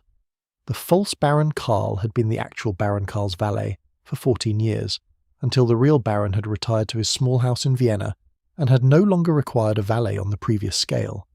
The false Baron Karl had been let go, with 3 months' wages and a polite reference, in the autumn of 1879, and had spent the next 18 months sitting in a series of small cheap rooms in Hamburg and Bremen, thinking, very carefully, about what he was going to do next. He had crossed to New York in the spring of 1881 with a single trunk that contained, among other things, 4 of the real Baron's older calling cards, 3 of the real Baron's older letters of introduction, the real Baron's worn leather wallet from the late 1860s, and a small, very fine, almost lost silver cigarette case bearing the family arms. He had presented himself in New York as the Baron Karl von Wittgenstein, recently arrived from Vienna to investigate possibilities of investment in American industrial enterprises. He had taken rooms at the Brevoort House. He had made calls. He had presented his letters. The letters were genuine. The hosts who read them did not know that the man delivering them was not the man named in them. The man named in them was, at that very moment, 6,000 miles away in Vienna, writing a quiet monograph on early modern German theology, and would not learn until almost 2 years later, when an American friend of his was passing through Vienna and casually mentioned having recently had the pleasure of dining with him in New York, that his identity had been borrowed. The real Baron, when he learned of the borrowing, behaved in a manner that I think is worth noting, because it captures something essential about the entire arrangement. He did nothing. He did not write to the American newspapers. He did not engage a lawyer. He did not indeed do anything more than smile slightly and remark to his American friend that he hoped the gentleman in question had not been too disappointing as a dinner companion. The American friend, when he returned to New York and made discreet inquiries, found that the false baron had already left the city, having moved on several months earlier to Philadelphia, and had, by the time of the friend's return, moved on again from Philadelphia to Charleston, and was now believed to be somewhere in New Orleans, and was no longer using the von Wittgenstein name at all, having shifted with the supple efficiency of his trade to a new identity. The real baron's response is, I think, the response of an entire continent of European aristocrats who learned, sometime in the 1870s, that their names were being used in America, and who decided, almost without exception, that it was not worth the effort to stop it. They were, after all, busy. They had estates to manage. They had collapsing rents to think about. They had their own marriage market to attend to, where the same names that were being mocked in New York were being respectfully attached to genuine American heiresses with substantial dowries, and the genuine attachments, even if they cost the heiresses something in dignity, were nonetheless attached. To raise a public fuss about the borrowing of one's name in America would have been to embarrass oneself in a way that no real aristocrat could afford. Better to let the false barons run, as the real Baron of Vienna had said with his small smile. Better to let the system absorb its own losses. And so the false barons ran, not in great numbers but in steady persistent ones, all through the decades of the Great Atlantic Crossing. They ran through the cities of the East. They ran through the resorts of the summer. They ran through the watering places of Newport and Bar Harbor and Saratoga Springs, where the eligible young women congregated in the warm months, and they ran through the city houses of New York and Boston and Philadelphia in the cold months, and they ran, in their long arc, through the entire 40-year period of the marriage market, and most of them were never caught. And most of those who were caught were sent quietly away on the next steamer, and most of those who were sent quietly away returned, within a year, under a different name, and the country, year after year, declined to build the system that would have made any of this difficult. And the daughters who married them, the ones who did not catch the deception in time, lived out their lives in a quieter form of the same problem we have been describing all evening. They lived as countesses or baronesses or madames in small dilapidated houses in the lesser quarters of European cities, supported by allowances from their American fathers, raising children who would grow up to be themselves the false aristocrats of the next generation, in a country that had agreed by then to forget where its own grandmothers had come from. The chain went on, the pattern repeated. The story we are telling tonight is not a single story. It is the same small story told many thousands of times, in many thousands of parlours, with small variations of name and date and accent. And the variations are what make the story endless, and the sameness is what makes it true. You may be drifting now. That is well. Let the names of the barons and the marquises and the counts and the comtes go. Let them all melt into one another, as they very nearly were, in the actual rooms in which they appeared. There were so many of them in those years that even the people who lived through the years could not always tell them apart.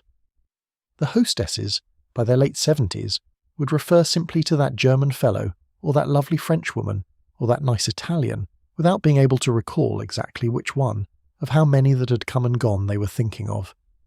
The names ran into one another. The stories ran into one another.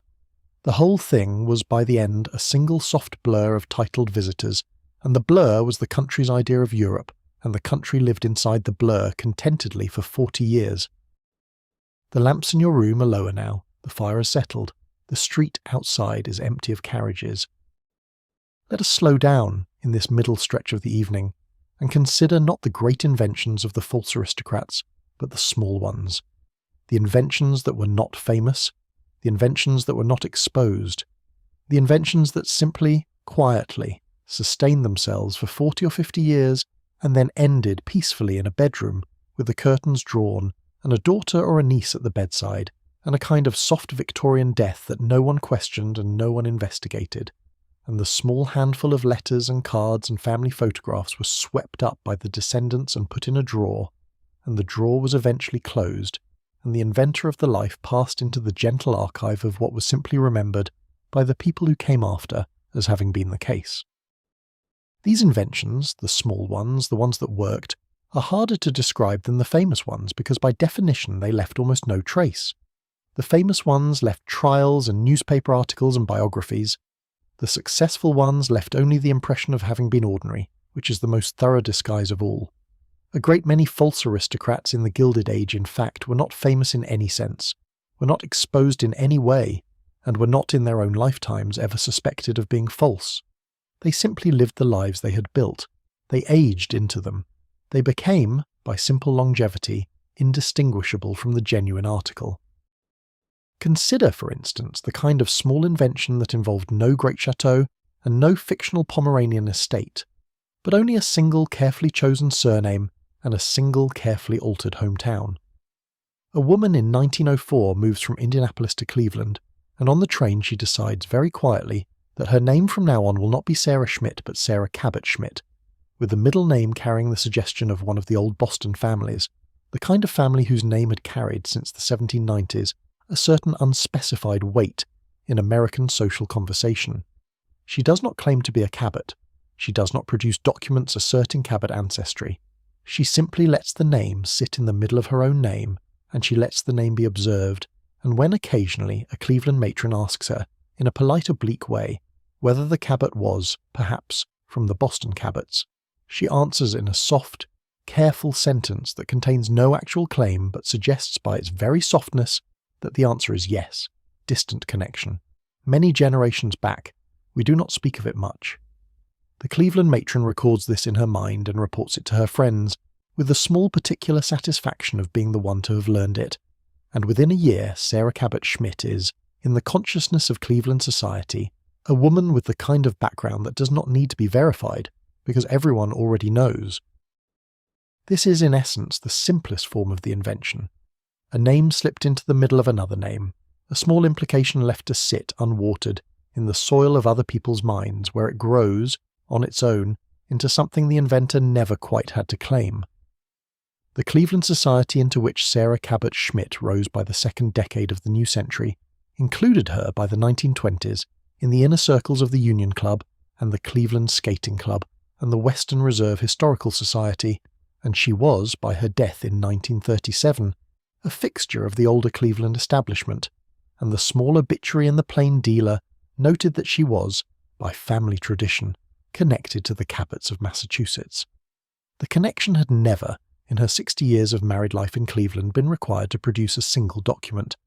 It had only been required to be repeated by enough people, for enough years, in enough drawing rooms to become true. Or consider another form, the form that involved no name change at all, but only the careful editing of one's biography.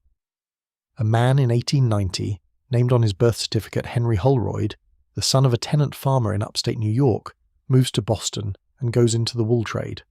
He does not change his name, he does not claim noble ancestry.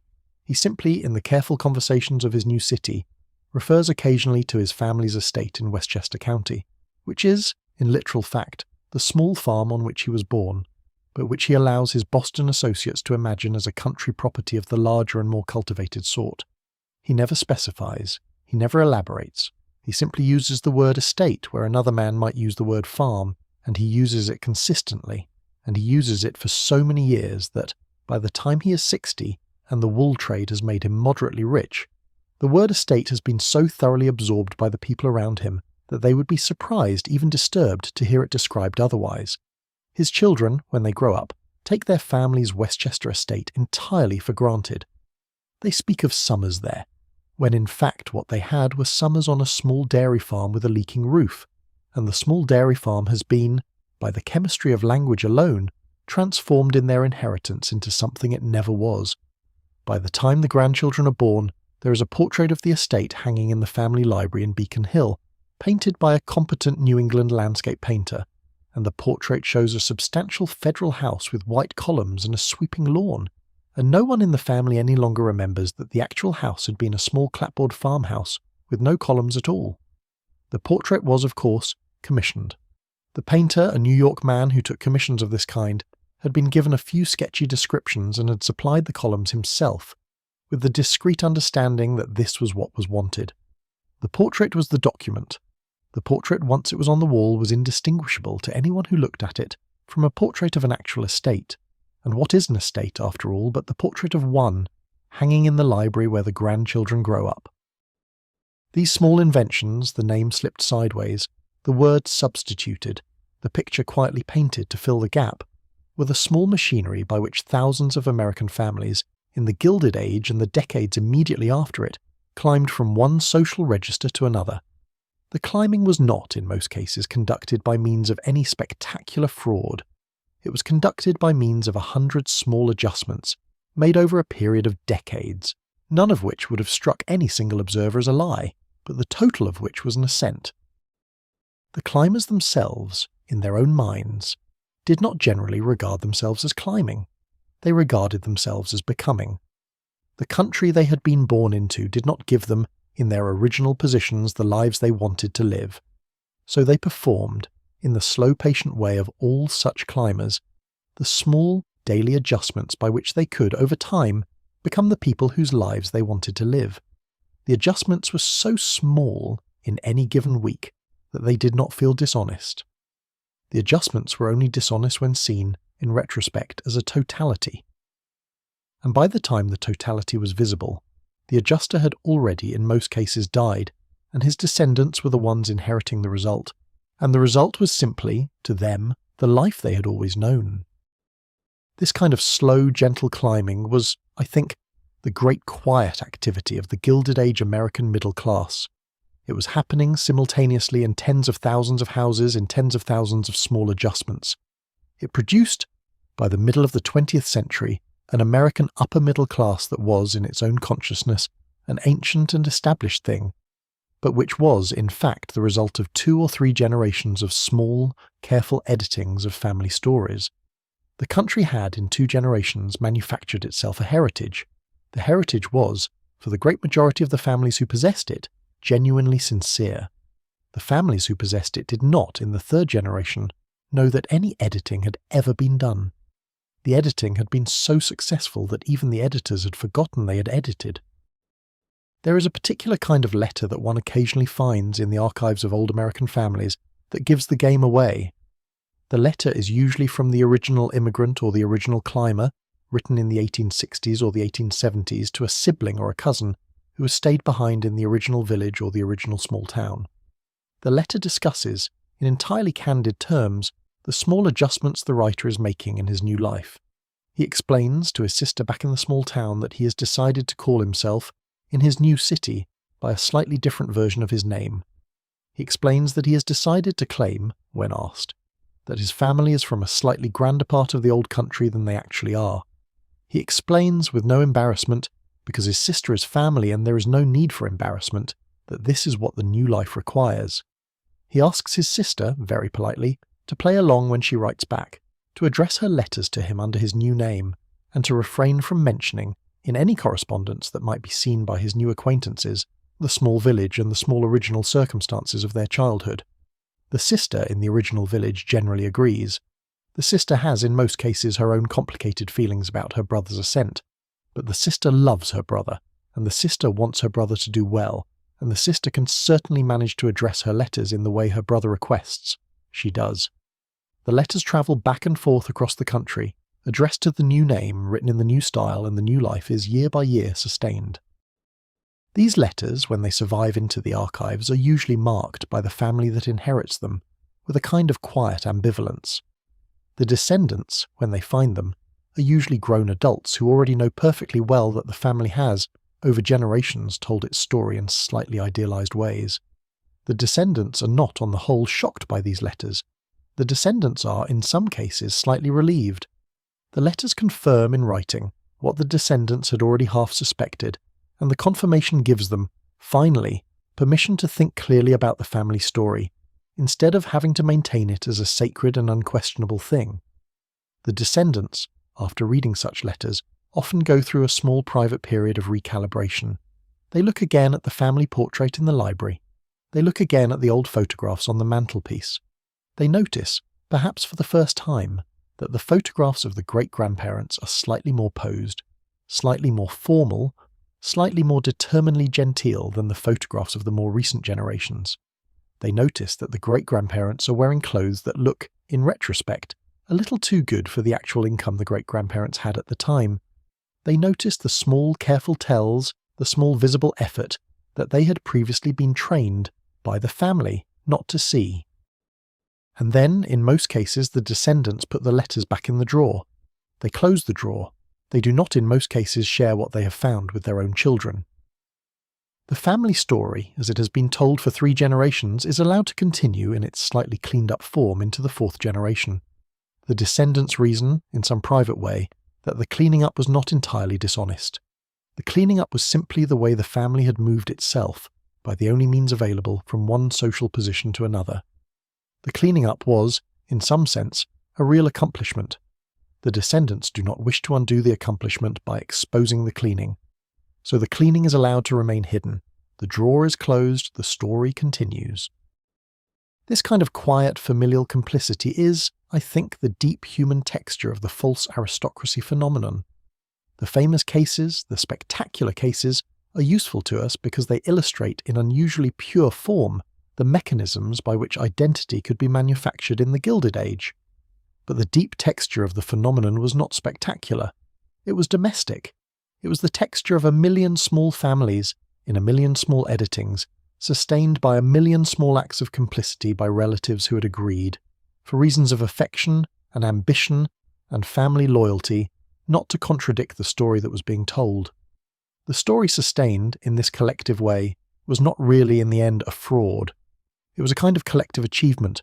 It was the manufactured heritage of a country that had not had, when it began, a heritage of its own. And the manufactured heritage worked, in some ways, better than the genuine heritages of older countries. The manufactured heritage was, by its very inventedness, flexible. It could include people the older heritages would have excluded. It could rearrange itself over generations to absorb the children of immigrants and the children of self-made men and the children of every kind of newcomer that the country, in its long welcoming way, took in. The manufactured heritage was, by virtue of being a story rather than a fact, available to anyone who could find the time and the patience to tell it convincingly enough, for long enough, to enough people. This is, I think in its way, a form of equality. It is not a form of equality that any reformer would design. It is not a form of equality that anyone would, on principle, endorse. But it is a form of equality nonetheless. The country, in being deeply confused about who its real upper class was, had made it easier than other countries for ordinary people to rise into the upper class by means of the simple act of pretending, with sufficient consistency, that they were already there. The pretending was the rising was the country. I want to introduce now, before we leave this middle stretch of the evening, one final small example, because I find it particularly moving. It is the example of a woman whose first name, in the records that survive, is given as Augusta, and whose original surname does not survive at all, because she went to such trouble over so many decades to bury it. We will call her Augusta. She was born in some part of the upper Midwest, in or about the year 1847. She came east, with a husband who was an apprentice druggist in the 1870s, and she settled with him in a small town in central Pennsylvania. The husband worked. He saved. He bought, eventually, the drugstore in which he had been an apprentice. He became, in the small town, a respected man. He died of pneumonia in 1893. Augusta was 46 years old. She had 3 children, all of them grown. She had the drugstore, which her oldest son took over. She had a modest house, paid for, with a small parlour and 3 bedrooms. She had, by the standards of her town, a comfortable widowhood. And she decided in that year that the second half of her life, which she felt she had been waiting for, was going to be different from the first.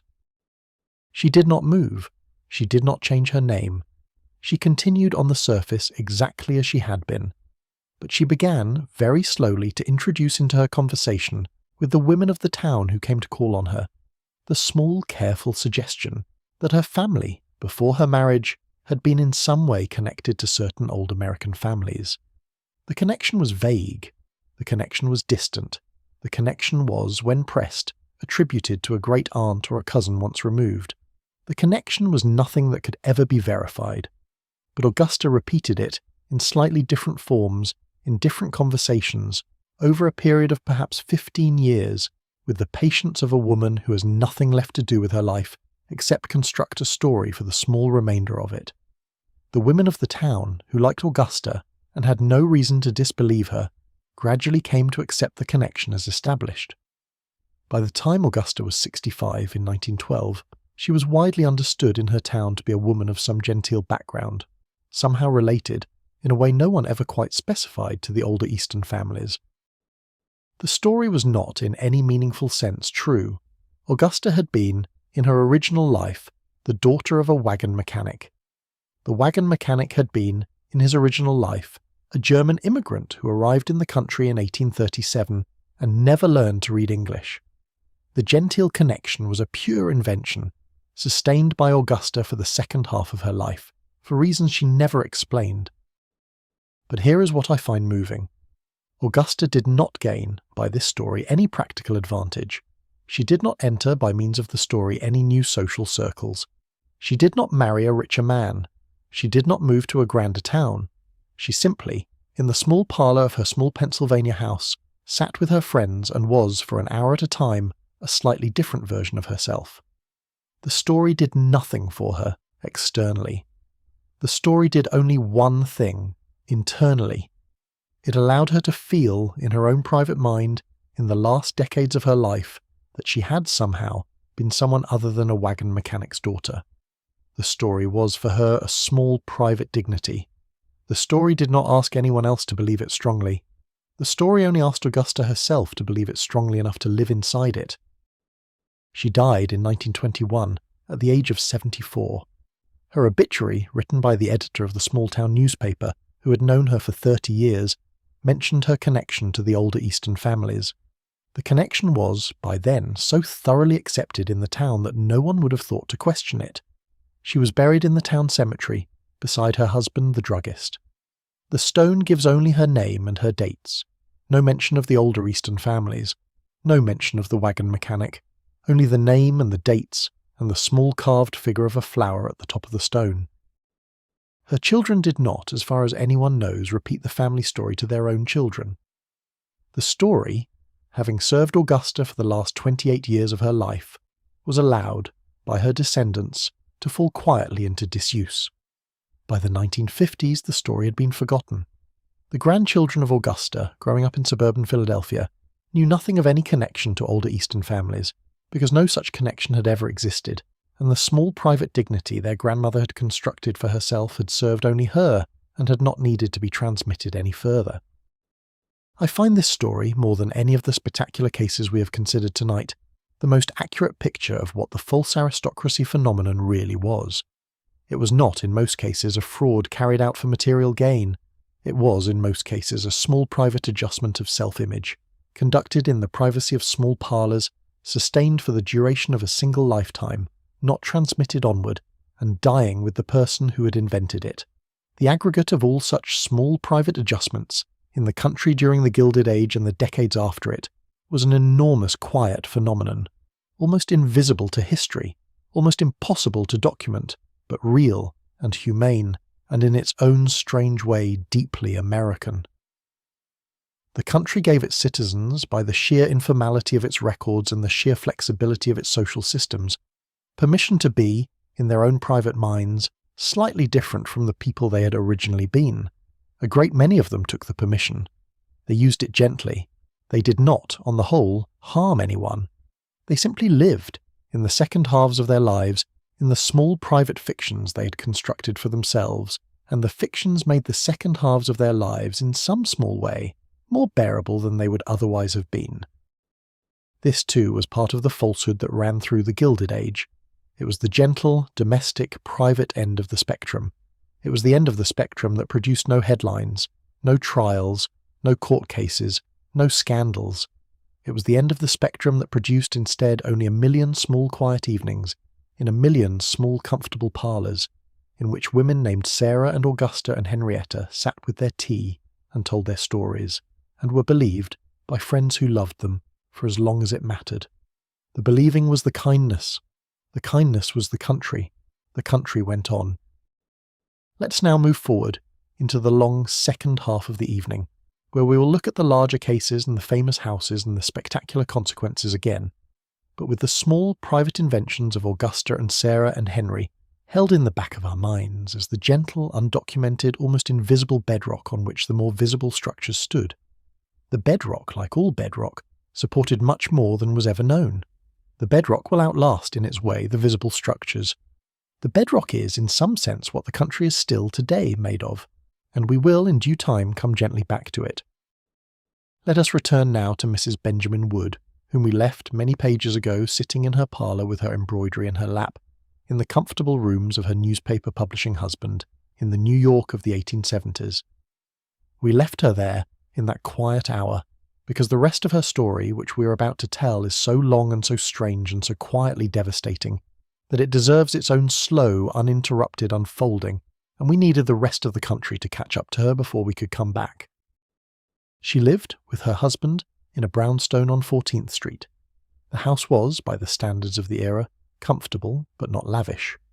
Benjamin Wood was a man who had made his money, but he was not in the same financial class as the Astors or the Vanderbilts, and Mrs. Wood, in her early married years, was careful not to overreach. She entertained modestly. She dressed well, but not ostentatiously. She maintained, with the patience of a woman who had been working at the same project for 15 years, the steady, understated performance of a Louisiana plantation heiress in reduced but dignified circumstances, and the performance was so seamless by this point in her life that even her husband, who saw her every day, never noticed any seam. She had a younger sister come to live with her in the late 1860s. The sister's name, in the family she'd been born into, had also been a name no one in New York had ever heard of. The sister, by the time she arrived in New York, was no longer using that name. She was Mary Mayfield, the younger sister of Mrs. Ida Wood, of the Louisiana Mayfields. She had been brought to New York in Mrs. Wood's careful account, to recover from a delicate spell of health that had afflicted her since the loss of their parents.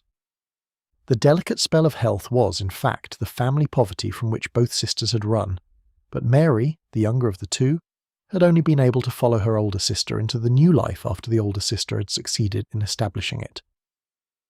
She had arrived at the 14th Street brownstone with a single small trunk, in the spring of 1867, and she had been received by her sister with a long quiet embrace in the front hall, and the two sisters had stood there for some moments without speaking, and the maid who saw them from the stair landing had assumed, as the maid was meant to assume, that the embrace was the embrace of two genteel Louisiana sisters reunited after a difficult period of separation, and not the embrace of two Irish girls from Malden, Massachusetts, who had just, between them, completed an act of transformation so total and so quiet that not a single person in the city of New York would ever suspect it during their lifetimes. Mary lived with Ida from that day forward, for the next 64 years, and she did not in all that time marry. She did not in all that time leave her sister's house. She did not in all that time see any other member of the family they had been born into, with one possible exception that we will come to at the very end. She was a quiet, retiring woman who was understood, in the small social circles in which the Woods moved, to be devoted to her sister, and to be of fragile health, and to prefer the company of books and embroidery to the company of strangers. The understanding was not strictly wrong. She did prefer the company of books and embroidery, but the reason for the preference was not what the small social circles imagined. The reason was that every conversation with a stranger was a chance, however small, of betraying the small fundamental fact that the two sisters had been concealing in tandem for 30 years and would continue concealing in tandem for 30 more. Benjamin Wood died in 1890. The marriage had lasted 23 years. He left his wife the brownstone, a considerable sum in cash and securities, and the New York Daily News, which she sold, after a few years of effort, to one of the Pulitzer concerns for a substantial price. She was, by the turn of the century, a wealthy widow in her early 60s, living with her unmarried sister in a brownstone in Lower Manhattan, with a small staff of servants, a respectable social calendar, and no children. She had managed by then what very few of the false aristocrats in this story managed. She had built her invented life all the way through. She had not been unmasked. She had not been forced to flee. She had not, like the Count from Indiana, been quietly cornered by a young woman with a question about a German novel. She had simply, by the patience of 40 years of consistent performance, become the person she had decided to become, and the only people in the world who could have proved otherwise were either dead or unreachable, and most of them did not even know she was alive. It is at this point, with the comfortable widowhood spread out before her, that her story takes the turn that has made her the most studied of all the false aristocrats. She did not, with the death of her husband and the sale of the newspaper, expand her life. She did not begin to travel, she did not take a larger house, she did not begin to entertain on a larger scale. She did exactly the opposite. She began, slowly at first, and then more and more rapidly to contract. She moved in 1907 out of the brownstone on 14th Street and into a hotel. The hotel was the Herald Square Hotel, on 34th Street between Broadway and 6th Avenue. It was a respectable establishment, but it was not a luxury hotel, and the rooms she took there were modest. 2 adjoining rooms on the 5th floor, one for herself, one for her sister. She moved into these rooms with a small number of trunks. She did not take most of her furniture with her. She did not take, in fact, most of her possessions. She took with her a few favourite chairs, a few pictures, a small writing desk, a great deal of cash and bonds, and her sister. The rest of the contents of the 14th Street brownstone she sold or gave away, or simply left behind. The brownstone itself she sold. And then, in those 2 rooms on the 5th floor of the Herald Square Hotel, Ida Mayfield Wood, formerly Ellen Walsh of Malden, Massachusetts, and her sister Mary, formerly known by another name in the same town, settled in to wait. They waited for 24 years. They did not leave the hotel. They did not have visitors. They did not, after a certain early period, even leave their rooms. The hotel staff, in the first years, found the 2 sisters odd but not alarming. Mrs. Wood ordered her meals to be brought up. She ordered her newspapers to be brought up. She paid her bills, in cash, every month, on the day they were presented in full and without discussion. She was, as the manager later remembered, an entirely satisfactory tenant in every commercial sense. She simply did not come downstairs. The sister did not come downstairs either. They were assumed, in the first years, to be in some delicate condition of health that did not permit going out, and the hotel staff, who saw them only when bringing up trays or laundry, reported that they were always politely dressed, always polite in their conversation, and always entirely contained within their 2 adjoining rooms on the 5th floor. The years passed. Mrs. Wood grew older, her sister grew older. The world outside the Herald Square Hotel changed in ways that the 2 sisters did not, perhaps, fully register. The First World War came and went. The country switched from gaslight to electric light.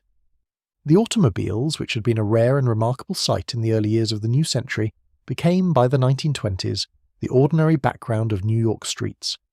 Prohibition came, prohibition went, the stock market climbed, the stock market crashed. The 2 sisters in their 2 rooms paid no apparent attention to any of it. They ordered their newspapers as they had always done. They paid their bills as they had always done. The chambermaid by the 1920s was the granddaughter of the chambermaid who had served them in 1907, and the granddaughter's reports were the same as the grandmother's reports had been. The 2 old ladies were quiet. They were polite. They were, however, increasingly strange. The rooms, by the 1920s, had begun to fill up. The 2 sisters did not throw anything away. The newspapers that had been delivered every morning for 20 years had been kept, in great careful stacks, in the corners of the rooms. The old magazines were kept.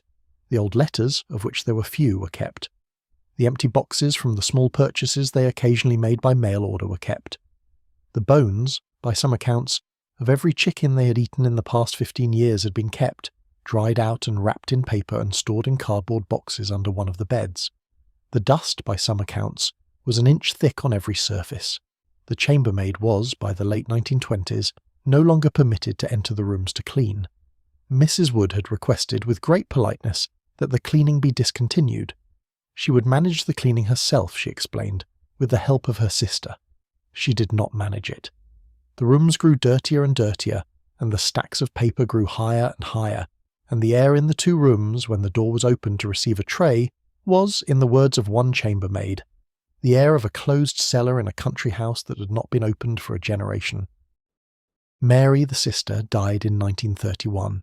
She had been ill with what the hotel doctor diagnosed as pneumonia for about a week, and she died, in the back bedroom of the 2 adjoining rooms, on the morning of November the 2nd, 1931, with her sister sitting in a chair beside the bed. Mrs. Wood did not, at first, tell anyone in the hotel that her sister had died. She kept Mary's body in the back bedroom for almost 2 days before. In the words of the hotel manager, the smell from the room became impossible to ignore, and a maid sent up to inquire whether Mrs. Wood needed anything found Mrs. Wood sitting in a chair in the front room with her hands folded in her lap, and was informed very calmly that Miss Mayfield had passed away on Tuesday morning and that arrangements would need to be made. The arrangements were made, the body was taken away. A small funeral was held in a chapel near the hotel with no mourners other than Mrs. Wood, who sat in the front pew in a black dress that the hotel staff had not seen her wear since the death of her husband 41 years earlier. Mary was buried in a plot that had been purchased, with the patient foresight of 2 careful women, almost half a century before, in a cemetery in Queens. The plot also contained Benjamin Wood, who had been buried there in 1890. The plot still had 2 empty places, one beside Benjamin and one beside Mary, and the empty place beside Mary, it was understood, was for Mrs. Wood herself when her time came. Mrs. Wood returned to the hotel after the funeral. She returned to her 2 rooms. She continued to pay her bills in cash every month. She continued to order her newspapers. She continued, in the words of the hotel manager, to behave exactly as she had behaved for the past 24 years, with the single difference that there was now only one of her, instead of 2, and the trays sent up at meal times were now smaller. She lived in this manner, alone, for another year and a half. She was, by the early 1930s, 93 years old. She was the longest-standing tenant the hotel had. She had been in the same rooms longer than any member of the hotel's current staff had been alive. In the spring of 1931, just a few months before her sister's death, something had begun to happen that Mrs. Wood, in her 2 rooms, had not anticipated. The hotel had begun, very politely, to ask after her finances. The country, by then, was in the depths of the Great Depression. The hotel had been losing tenants. The hotel had been losing money. The hotel had begun, in self-defence, to review the long-term arrangements of its older guests, and Mrs. Wood, who had been paying her bills in cash for over 20 years, attracted the attention of the management not because she was failing to pay, but because she'd never been entered in any visible way into the modern banking system. The hotel knew her name. The hotel knew her room. The hotel did not know where her money came from, or how much of it was left, or what arrangements she had made for the eventuality of her death. The hotel was concerned, in the careful language of the management, that the dear lady on the 5th floor might be, in her great age, more exposed to the financial misfortunes of the era than she herself realized. A lawyer was consulted. A nephew was located. The nephew was not a nephew exactly. He was the son of one of Benjamin Wood's brothers, who had died many years before. He had not seen his aunt by marriage in over 30 years. He had not indeed been entirely sure she was still alive. He was contacted in the spring of 1931 by a New York attorney named Morgan O'Brien, who had been engaged by the hotel and by certain interested parties to investigate the affairs of the elderly Mrs. Wood. The nephew, who lived in upstate New York, came down to the city. The lawyer arranged a meeting. The meeting took place in the 2 rooms on the 5th floor of the Herald Square Hotel. The nephew, when he was admitted, found himself in a room he could barely move through. The newspapers were stacked to the ceiling along 3 walls. The cardboard boxes were piled on the bed and the floor and the writing desk. The dust was an inch thick. The air, he later told the lawyer, was, in his entire life, the worst air he had ever breathed. Sitting in a small chair in the middle of all this, in a black dress and a small black bonnet, was a tiny, fragile, exquisitely composed old woman with very clear blue eyes and a perfectly modulated voice. She greeted him politely. She asked after his family. She inquired, with delicate solicitude, after his journey from upstate. She did not, for some minutes, give any indication that she understood why he had come. When the lawyer, who had accompanied him, gently raised the matter of her finances, Mrs. Wood reached down to the side of her chair and produced, from behind a small embroidered cushion, an oilcloth bag tied with a piece of black ribbon. She handed the bag to the lawyer. The lawyer opened the bag. Inside the bag was, in a single carefully folded packet, the sum of approximately $50,000 in cash, in present-day money, perhaps $1 million. Mrs. Wood, in her clear blue voice, explained that this was her current cash, kept beside her chair in case of small needs. She had, she went on, several similar bags elsewhere in the rooms. She did not at this point specify where. The investigation that followed, conducted by the lawyer over the next 18 months, with the cooperation of various of Mrs. Wood's bankers and various of her late husband's surviving associates, recovered from the 2 rooms in the Herald Square Hotel a fortune of approximately $1 million in cash, securities, jewellery, and small valuable objects. Some of the cash was sewn into the linings of old dresses. Some of it was hidden in the false bottoms of trunks. Some of it was in oilcloth bags taped to the underside of furniture. A diamond necklace was found in a cardboard box that had once contained crackers. A string of pearls was found in a small biscuit tin. Bonds in considerable denominations were found pressed flat between the pages of bound volumes of newspapers that had been dated from the 1890s. The whole fortune, when it was eventually tallied, was in the range of what would be, in present-day money, perhaps $20 or $30 million. And then, in the course of the investigation, with the patient, methodical work of attorneys and accountants going through the papers of an old woman who had not thrown anything away in 40 years, a question arose. The question was about her family. The lawyer, in the early conversations, had been told by Mrs. Wood that she was the daughter of a Louisiana planter named Henry Mayfield, and his wife Anne, of a plantation called Mayfield Hall, in the parish of, in one telling, Jefferson, and in another telling, La Fourche, and in a third telling somewhere outside Baton Rouge. The lawyer, who was a thorough man, had set an investigator to the task of verifying these details. The investigator had not been able to verify any of them. There was no Mayfield Hall. There was no Henry Mayfield of the right age. There was no record of any plantation-owning Mayfield family in any of the parishes mentioned. The investigator, in a state of mild bewilderment, had reported back to the lawyer that the entire claimed family of Mrs. Wood appeared to be a fiction. The lawyer, presented with this information, did what a careful lawyer in his position would do. He looked, instead, for living relatives of Mrs. Wood by any name. He pursued, with the help of an experienced genealogist, the small, thin threads of evidence that came up.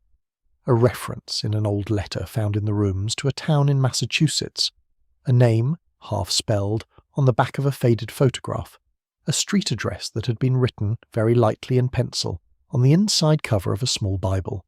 The threads led, after some months, to the town of Malden in Massachusetts and to the surviving records of a family named Walsh, who had lived in a poor Irish neighbourhood there in the 1840s and 1850s, and one of whose daughters, a certain Ellen Walsh, had left home at the age of about 19 and had never been heard from again. The lawyer presented these findings to Mrs. Wood. He presented them, in his own account, with the greatest gentleness he had ever brought to a professional conversation. He said, sitting in the small chair across from her in the dust-filled room, that he had reason to believe that the family she had described to him might not exist in the form she had described, and that the family she might actually belong to might be a family by another name. He said this slowly. He gave her time to absorb it. He did not press her. He waited. She did not, in his account, become agitated. She did not deny what he had said. She did not, on the other hand, confirm it. She sat in her chair for a long time, with her hands folded in her lap, and looked past him at the window, where the late winter light was coming in through the heavy curtains. After several minutes she said in her clear blue voice that she was very tired, and that she would prefer not to discuss this further today, and that she hoped he would come again next week, and they would speak of other matters. The lawyer rose, he thanked her, he left. He never had the conversation again. He returned to the rooms several times in the following months. Mrs. Wood was on each visit polite, composed, and entirely uninterested in returning to the subject of her family origins. She had, in his careful description, gone behind a door somewhere in herself, and had locked the door, and was not going to come out. The door had been closed for so long that the lock had nearly grown into the frame.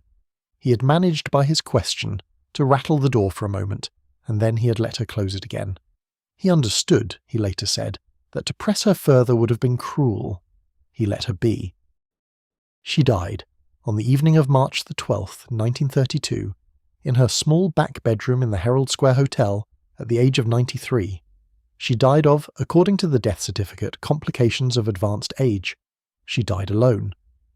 The chambermaid who found her the next morning said that she was lying in her bed in her small black dress, with her hands folded over the bedclothes, with her clear blue eyes closed, looking, as the chambermaid put it, like the smallest, most peaceful thing she had ever seen. The funeral was small. There were almost no mourners. She was buried in the plot in Queens, in the empty space beside her sister, and the stone, in the local stonemason's careful copper plate, gave her name as Ida Mayfield Wood. The stone did not give the year or the place of her birth. The stone did not give the names of her parents. The stone did not, of course, give her real name because by the time of her death, even her lawyer had given up on the question of what her real name actually was. She had outlasted the question. She had outlasted her sister. She had outlasted her husband. She had outlasted, by some margin, the entire generation that had known her in any of her phases. She had become, by the simple persistence of refusing to admit anything, the only authority in the world on who she had been. There was a sister, however. There was, the genealogist's investigation had eventually revealed, one surviving sister of the original Walsh family of Malden. The sister was, by 1931, herself an old woman living in Boston. She'd heard, by an indirect route, of the investigation. She had decided in the early spring of 1932 to come to New York.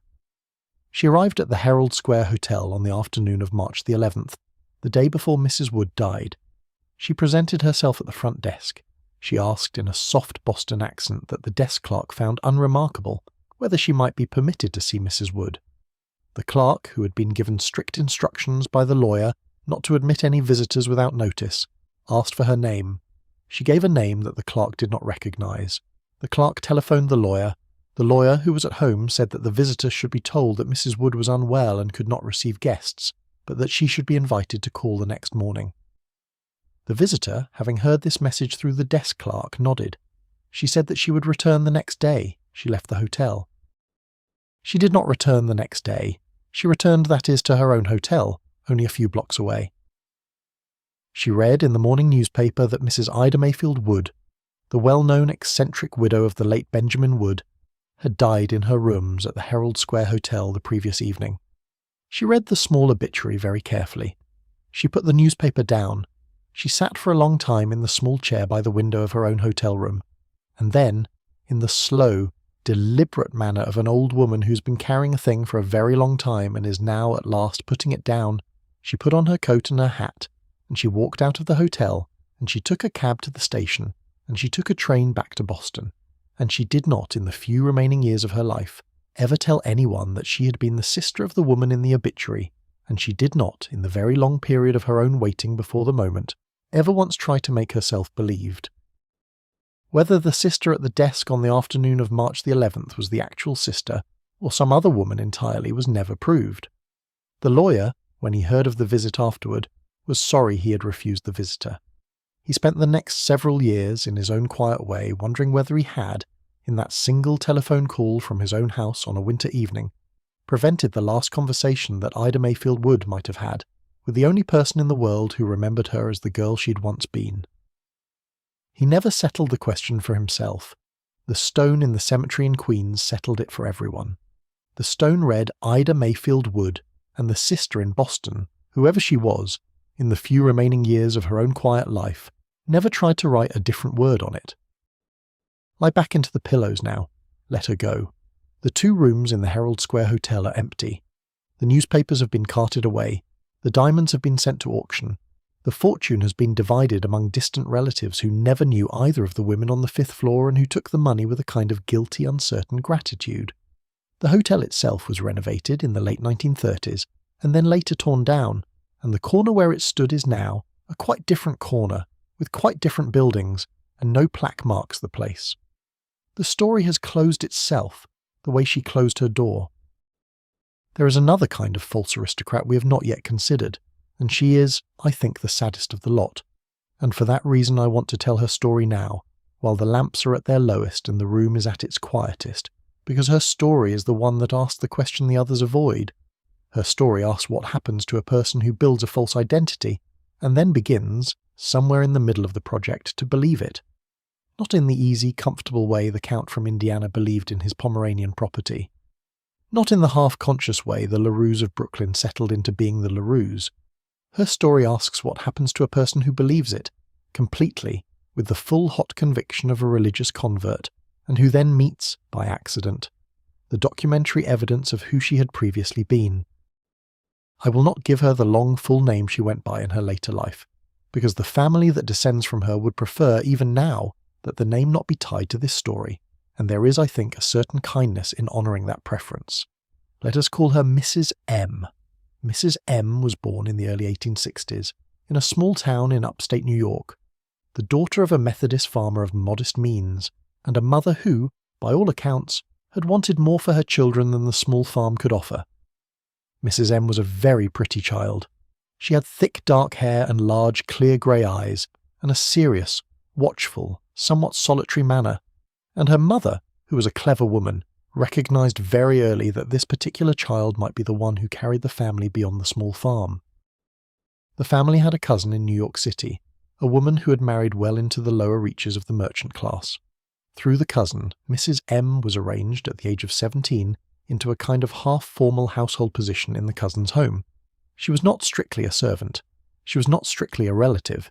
She was something in between, the kind of well-meaning country cousin who was taken into a New York household to be polished, in exchange for a certain amount of useful labour and a certain amount of decorative presents at family meals. The arrangement was common in the late 1870s. It was for a clever, watchful young woman from the country, an excellent training programme in the manners of the city. Mrs. M, in the 3 years she spent with her New York cousin, learned everything she could about how the New York merchant class behaved, and she learned it quickly, and she learned it well, and by the age of 20 she was, in the assessment of the cousin who had brought her, indistinguishable in any social setting from a young woman who had been born into the household. The cousin's husband had a business associate. The business associate had a younger brother. The younger brother had recently inherited a moderate but real fortune in shipping, and was looking with the careful, patient eye of a man in his early 30s for a wife. He met Mrs. M in the spring of 1883 at a dinner at the cousin's house. She was 21, he was 33. The meeting went well, subsequent meetings went better. By the autumn of the same year they were engaged. By the spring of the following year they were married. By the spring of the year after that they had moved into a new house, of their own, on a respectable but not particularly grand street, in the upper part of the city, and Mrs. M, who had spent her childhood walking barefoot in the dust of a small farm in upstate New York, had become, in less than 10 years, the mistress of her own household, with 3 servants, an accountant to good dressmakers, and the assured, comfortable, somewhat tedious daily existence of a New York merchant's wife. She might have stopped there. Many women in her position did stop there. The trajectory from country cousin to merchant's wife was a known and respectable arc, and she had completed it, with very little difficulty and no real fraud, in the entirely conventional manner. She had not, up to this point, invented anything. She had merely, in the way of upwardly mobile young women in every era, allowed certain details of her background to remain unspecified, and had allowed her new social circle to fill in the unspecified parts with the slightly more flattering assumptions that her new social circle preferred to make. There was no chateau yet. There was no plantation. There was only a quiet, vague, somewhat misty understanding that she came from a respectable upstate family, and the understanding was, in essence, true, even if the respectability was more modest than her in-laws assumed. It was when her husband took her to Europe in the summer of 1887 that the second self began. They went with several of his business associates and their wives on a grand tour of the kind that prosperous young American couples took in those years. They went to England and France and Switzerland and Italy. They stayed in the better hotels. They visited the better galleries. They were received through letters of introduction by various distant cousins of various American friends in various English and French country houses, and in the course of these visits, Mrs. M, who had been watching all her life, watched with a particular intensity. She watched the duchesses. She watched the comtesses. She watched the way the ancient woman of the house at a particular Norfolk estate moved her hands when she poured the tea. She watched the way an Italian principessa, in a small palazzo in Florence, leaned back in her chair when she was listening, with a kind of total motionless attention that Mrs. M, in 25 years of life, had never seen any American woman achieve. She studied. She copied. She put what she observed away, carefully, in the same trained memory in which she had once stored the manners of her New York cousin's dinner table. She came back to New York that autumn, in some essential way, a different woman. She had brought back, in her own person, a layer of European mannerism that she had not had before. She poured tea differently. She listened differently. She walked through a room differently, her husband noticed. Her in-laws noticed. Her dressmaker noticed. The general impression in the New York circle she moved in was that Mrs. M had come back from her trip somehow more elegant, more polished, more, to use the word her sister-in-law used at the time, finished. The impression was correct. She had finished herself. She had completed in those 3 months in Europe a transformation that the years in the cousin's house had only begun. And it was at this point in the late 1880s that she began to do the thing for which she would, in a small private way, eventually become known among the social investigators who would, much later, look quietly into her case. She began to elaborate her own past. She began, in conversations at her own dinner table, in answers to questions from her own children when they were old enough to ask, in the small things she said to her own dressmaker about her childhood, to construct a different past from the one she had actually had. The construction was gradual. The construction was, at first, modest. She mentioned once an English grandmother. The English grandmother had not, in fact, been English. The English grandmother had been a perfectly American grandmother who had been born and died in upstate New York. But Mrs. M, having mentioned the English grandmother once, did not retract her, and the English grandmother, having been mentioned, began to acquire details. The grandmother had been from Yorkshire. The grandmother had been a cousin, on her mother's side, of a particular minor English family that Mrs. M had read about in a magazine. The grandmother had emigrated with a small dowry to America in the 1820s, and had married a young American gentleman, and had lived, until her death, in a comfortable house in upstate New York. Mrs. M added, on different occasions, different small ornaments to this story. A miniature portrait, a set of inherited spoons, a faint recollection of being read to by the grandmother, as a small child, from a book in which the names of certain Yorkshire villages were mentioned with a kind of homesick warmth. None of this was true. Her grandmother had been a small, thin Methodist woman from a small, thin Methodist family in central New York, who had died when Mrs. M was 3, and whom she could not, in fact, remember. But Mrs. M, by the late 1890s, had been telling the Yorkshire grandmother story for so long, in so many small variations to so many different audiences, that she had begun, in the deep, half-conscious way the Count from Indiana had begun to believe in his Pomeranian property, to remember the grandmother who had not existed. She remembered, by the turn of the century, the smell of the grandmother's house, which was the smell of a house that had never been built. She remembered the grandmother's voice, which was a voice that had never been raised. She remembered, on certain afternoons of her own widowhood, the grandmother's hand in her own small child's hand, and the feeling, on those afternoons, of being a small Yorkshire child in a small upstate parlour in the 1860s, and the feeling was so warm and so detailed, and so entirely without any visible seam, that Mrs. M could not, herself, have said by then what was a real memory and what was a memory she had built. The two had grown together. The two had grown into one. Her husband died in 1904 of a heart condition. She was 42. She was left with 2 grown sons, a comfortable fortune, and a New York social position that she had by then occupied for over 20 years. She continued to live in the house. She continued, in a quieter way appropriate to widowhood, to entertain.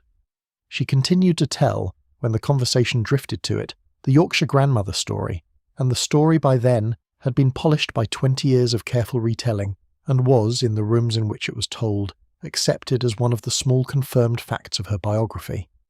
The sons knew the story. The sons told it in their turn to their own friends. The story had become inheritance. It was in 1912, when Mrs. M was 50, that the small package arrived. The package was small, brown paper tied with a piece of plain string, and it had been mailed from a small town in central New York, in handwriting that Mrs. M did not at first recognise. She opened the package in her drawing room in the late afternoon, with her butler standing at a polite distance in case she required anything. Inside the package was a small, faded, leather-bound photograph album, of the kind that had been popular in the 1870s, and a single sheet of cheap notepaper. The note said that the writer was the granddaughter of an older cousin of Mrs. M's mother. The writer had been going through the effects of her recently deceased grandmother, and had found, in a trunk in the attic, the photograph album, which had belonged, originally, to Mrs. M's own mother, and which contained, the writer had thought, photographs that might be of family interest.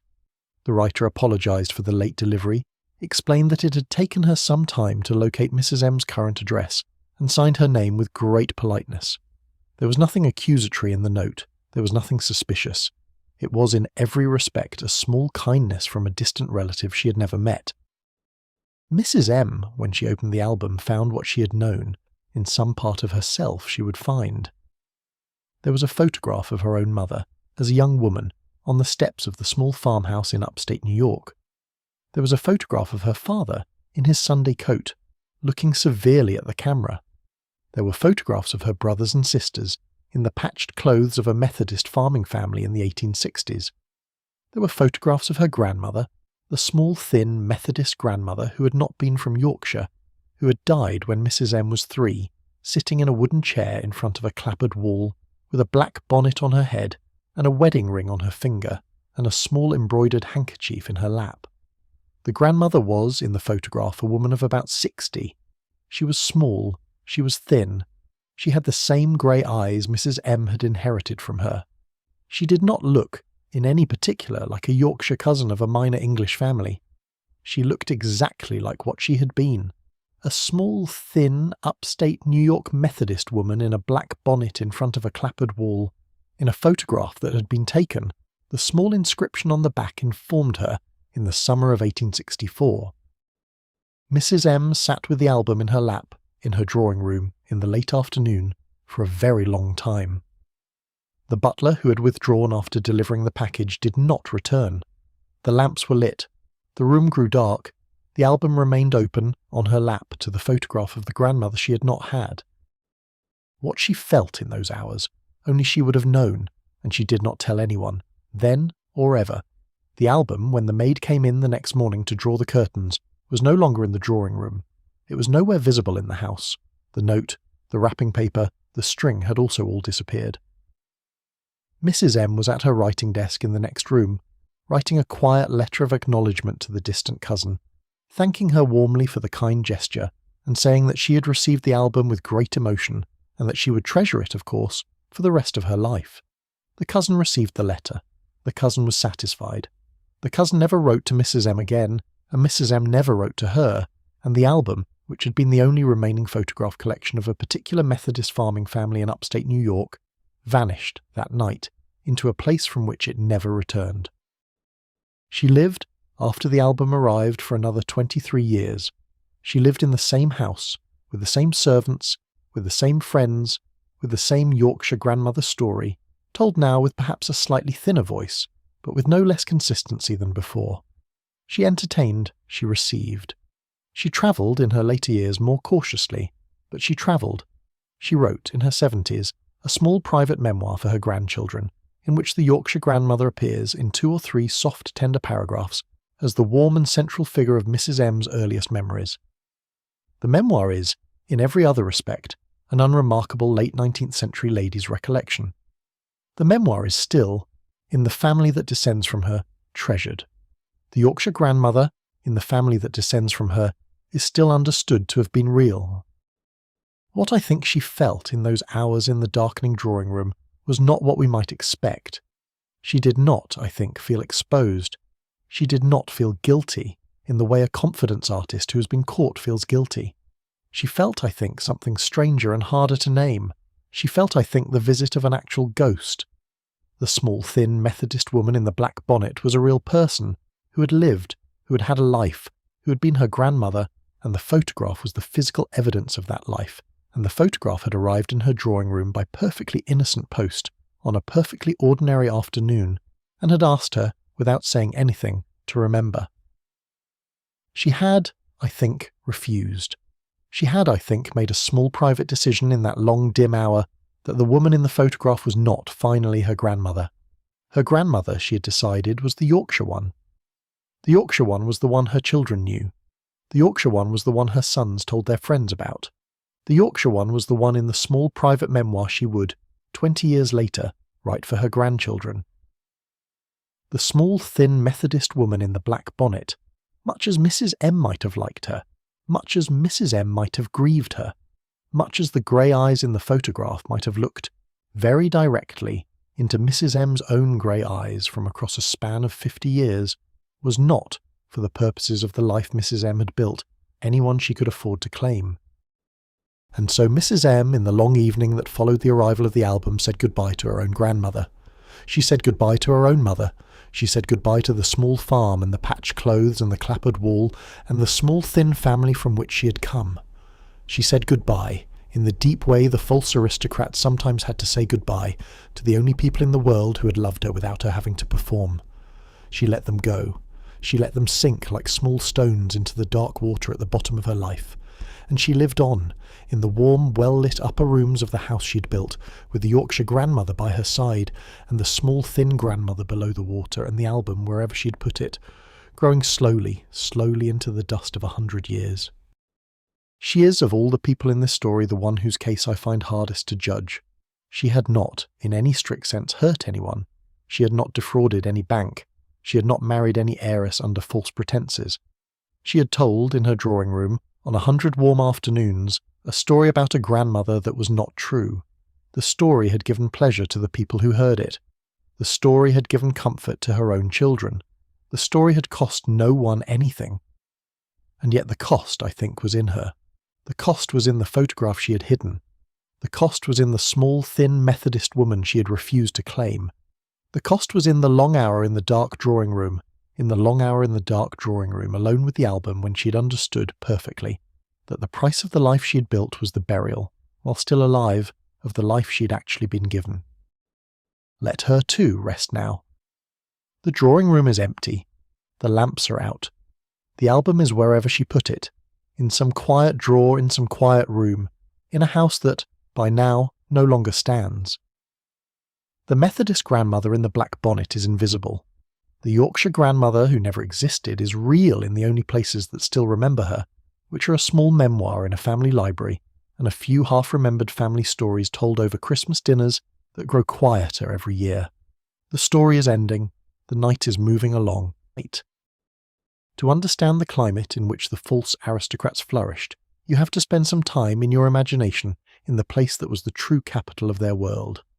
New York was the engine room of Gilded Age society, but Newport in Rhode Island, in the months between June and September, was the great open-air drawing room in which the whole society went on holiday together, and the relaxations of holiday made Newport the place where, more than anywhere else, the false became, for a few warm months at a time, fully indistinguishable from the real. Newport had not always been a millionaire's town. In the 18th century it had been a small busy port, with a sober Quaker mercantile class and a slightly disreputable Atlantic shipping trade. In the early 19th century, when the Atlantic trade collapsed, Newport had been a sleepy backwater, an old town of weathered shingles and salt-sprayed verandas, slowly settling into a kind of picturesque irrelevance. It had been, in the 1840s and 1850s, a modest summer resort for southern planters who came up to escape the heat, and the southerners, in their few decades of patronage, had left a faint, lingering southern flavour on the town that the next generation of summer visitors would, in their own way, attempt to inherit. After the Civil War, the southerners did not come back. They could not afford to come back. They were, in the years of Reconstruction, busy losing their plantations and selling their daughters into northern marriages and disappearing, in the long quiet way, from the social maps of the country. Into the vacated summer resort, in the late 1860s and the 1870s, came the new northern money. The Astors came, the Vanderbilts came, the Belmonts came, the Wetmores, who had made their money in the China trade and built one of the first of the great Newport cottages, were already there. The Laurillards came, the Gullegs came. They came not because Newport was naturally suited to be a city of palaces, but because the original old town had a kind of weathered authenticity that the new money, in its insecurity, wanted to graft itself onto. They wanted to be, when they bought their land along the cliff walk and built their marble palaces on it, the inheritors of an old place, not the founders of a new one. They wanted, in other words, exactly what the false aristocrats wanted. They wanted to feel that they had always been where they were. The houses they built were not in any normal sense summer cottages. They were palaces. The Breakers, which Cornelius Vanderbilt II commissioned in the early 1890s, had 70 rooms and was modelled on a 16th century Genoese palazzo. Marble House, which his brother William Kissam Vanderbilt commissioned for his wife Alva, was built of 500,000 cubic feet of Italian marble and had cost in its initial construction $11 million, a sum that would buy, today, an island in the Bahamas. Rosecliff was modelled on the Grand Trianon at Versailles. Beechwood, which the Astors had bought in 1881, was the smaller, more discreet model, but only by Newport standards. The whole long curve of the cliff walk from the southern end of Bellevue Avenue down to the cliffs that overlooked the rocky coast was a chain of these enormous houses, set behind their hedges and their iron gates, with their lawns running down toward the sea. The houses were occupied for a few months out of the year. The owners arrived in June with their entire households of servants. They opened the houses, they gave dinners, they gave balls, they gave luncheons on lawns, they gave clam bakes on private beaches, they gave coaching parties along the back roads, they gave tennis parties on private courts, they sailed yachts in the harbour, they drove 4-in-hand carriages down Bellevue Avenue at 6 in the evening, when the carriages of all the cottages came out together to take their pre-dinner air, in a kind of mobile slow display of who had recently arrived in town, and who had recently left, and who had recently been seen with whom. The whole season was, in a sense, a single uninterrupted social performance, lasting from late June to early September, and the performance was attended by, at most, several hundred people, and the same several hundred people came back every year, and they all knew one another, and they all spent 4 months together every summer for the rest of their lives. And the closeness of the community was, in the actual lives of the people inside it, both the great pleasure and the great pressure of being in it. It was into this closeness, into this small, intense, yearly recurring world, that the false aristocrats sometimes attempted to insert themselves, and Newport, more than any other arena of Gilded Age life, was the place where their attempts most often failed, and where, at the same time, the failures were most often quietly forgiven. The reason was simple. Newport was small. Newport was a single, concentrated community in which everyone saw everyone else daily for months at a time. The slips that could pass unnoticed in the vast diffuse circles of New York were, in Newport, magnified by proximity. A false aristocrat who arrived in Newport with a borrowed name and a thin invented past would be observed, for weeks on end, at breakfast and lunch and tea and dinner, by people who had nothing to do but observe him, and the small mistakes that he might have gotten away with in New York would, in Newport, accumulate, and after a certain number of accumulated small mistakes, the careful Newport hostesses would, very gently, begin to draw away. The drawing away was the Newport equivalent of an unmasking. It was not public. It was not declared. It was simply that, in the 8th week of the season, the invitations would taper. The invitation to the great clambake that everyone in society would be attending would somehow fail to arrive. The visit that had been promised, casually on a Tuesday in July, would somehow be postponed when August came. The carriage that was usually full at 6 o'clock on Bellevue Avenue would somehow be slightly less full. The false aristocrat observing these small absences would understand, with a clarity that would have been impossible in the larger spaces of New York, that he had been judged, and that the judgment had gone against him, and that the rest of his summer would be a long, slow social retreat. He would, in the early days of September, leave Newport, having spent the season at his own expense, having added very little to his standing, and having received from the close community of the cottages the unspoken information that he would not, in the following summer, be expected to return. Most of the false aristocrats, when they received this information, accepted it. They did not, in general, fight the community. They went back to New York.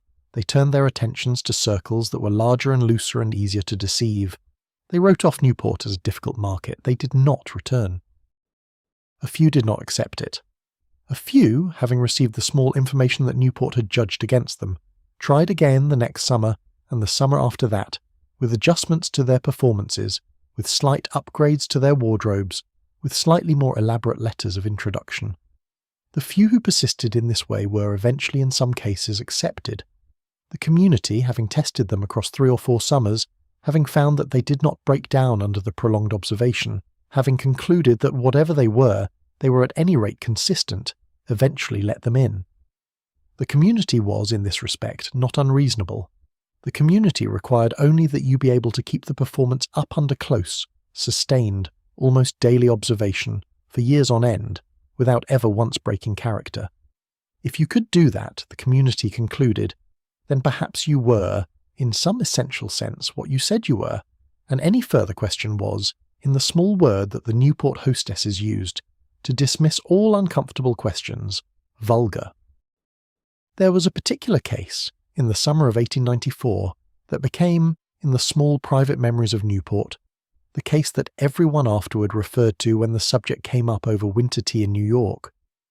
The case involved a young woman who had arrived in Newport in the summer of 1893, on the recommendation of a respectable New York family, calling herself the Comtesse Mathilde de Brissac. She was about 27. She was very beautiful. She had thick chestnut hair, large dark eyes, a slow, careful French accent, a wardrobe of evident expense, and a story which she did not, in fact, often tell, about a family estate near Bordeaux that had been ruined in some never quite specified way during the late events of the Second Empire. She had come to America, she explained, to recover from a difficult engagement that had been broken off, and she had been told, in need of distraction. The respectable New York family had offered to lend her one of their guest cottages in Newport for the summer. She had accepted. She had moved in. She had begun, with great care and great grace, the slow campaign of small introductions. For most of the summer of 1893 she had been a quiet success. She had been seen, she had been admired, she had been invited, in modest but increasing numbers, to the right luncheons and the right dinners. She had been particularly admired by a young man, the elder son of one of the great Vanderbilt houses, who had become by the end of August conspicuously attentive. The Vanderbilt mother, observing this attention, had begun, in the way of mothers in her position, to investigate. The investigation had not been theatrical. It had been a series of small, careful inquiries, made through letters to other families, made through the network of distant cousins and old friends that any well-established American matriarch could mobilize on short notice. The inquiries had not, by the end of the summer, returned anything definite. The Comtesse Mathilde de Brissac was a name that nobody seemed to be able to confirm and nobody seemed to be able to deny. The Bordeaux estate could not be found, but nor could it be ruled out.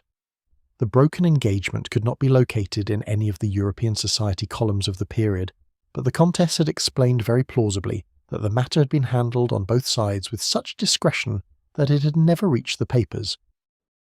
The Vanderbilt mother had not been satisfied with these inconclusive findings. The Vanderbilt mother was a careful woman, and she had decided by the end of the summer of 1893 that the Comtesse should be politely cooled. The cooling had been managed with the small unspoken efficiency of Newport in the closing weeks of August. The Comtesse, by the time she had returned to New York in September, had understood, in the way the false aristocrats always understood, that her access to the upper Newport circles had been provisionally suspended, and that the Vanderbilt mother had been the one suspending it. She had not gone away. She had spent the winter of 1893 to 1894 in New York, very quietly, in a small set of rooms in a respectable hotel, and she had used the winter, with great patience, to investigate, in her turn, the Vanderbilt mother. By the spring of 1894 she had assembled, in her own quiet way, a small dossier of her own. The dossier did not strictly contain anything scandalous. It contained instead a precise itinerary of certain personal indiscretions in the Vanderbilt mother's own past, of the sort that almost every well-established New York matriarch had in the closets of her own youth, and that almost every well-established New York matriarch had spent the subsequent decades trying to leave behind. The Comtesse had located these indiscretions through the kind of patient work she was very good at, which was the work of asking small questions in small rooms of people who were minor enough to talk and major enough to know. She had assembled, by the time the Newport season opened in June of 1894, a complete private file. She did not, when she arrived in Newport in June, threaten anyone with the file. She did not indeed mention it. She simply arrived. She took the same guest cottage. She made the same calls. She accepted the same lower-tier invitations that had been left to her. She waited. The Vanderbilt mother, observing her presence, declined to invite her to the great August clam-bake. The Comtesse, on the day of the clam-bake, sent a small handwritten note to the Vanderbilt mother. The note was not threatening. The note was a polite small request for a personal interview, at the Vanderbilt mother's convenience, on a matter of mutual delicacy. The note was signed with the Comtesse's full title and her own warmest regards. The Vanderbilt mother, who was not a stupid woman, recognized the note for what it was. She received the Comtesse the next morning, in her own small private sitting room, with no servants in attendance and the door closed. The conversation lasted, by the watch on the side table, approximately 22 minutes. What was said in those 22 minutes was never written down by either woman, and was never repeated by either woman, and was never in the strict sense known by anyone else. But what happened immediately after the conversation is on record. The Vanderbilt mother, that afternoon, sent a personal note to the Comtesse, inviting her to the great clambake that evening. The Comtesse, in due course, accepted. The Comtesse attended the clambake. The Comtesse was seen the next day in the carriages along Bellevue Avenue at 6 o'clock, in a clearly visible position. The Comtesse was, for the rest of the summer of 1894, fully readmitted to the upper circles of Newport. She did not, in subsequent summers, press her advantage. She did not marry the Vanderbilt son. She did not, in any visible way, demand more than the readmission. She simply accepted it, used it lightly, and lived for the rest of her life, on the edge of the great American summer society, in the small permitted way that an aristocrat in reduced circumstances might be expected to live.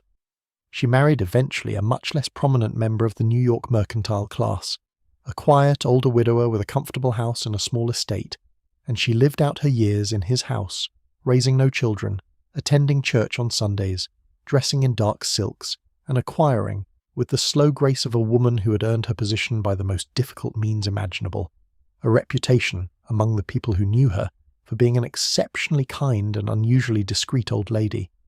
She died in 1927. Her papers, when they were sorted by her stepchildren, contained nothing of interest. Whatever dossier she had assembled in the winter of 1893 to 1894, she had destroyed, perhaps decades earlier, in a small fire in her own grate. Whoever the Comtesse Mathilde de Brissac had been, by birth and by origin, was, by the end of her life, known only to her, and was, by her own private arrangement, allowed to die when she did. The Vanderbilt mother survived her by only a few years.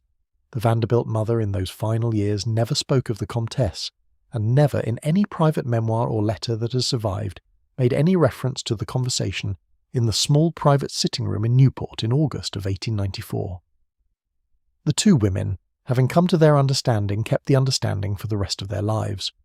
The Newport season, in subsequent years, included the Comtesse as a quiet, accepted, somewhat older guest, and Newport itself, in its slow, long memory, eventually forgot that there had ever been any question. This case, more than any of the others we have considered tonight, illustrates the strange equilibrium of the Gilded Age.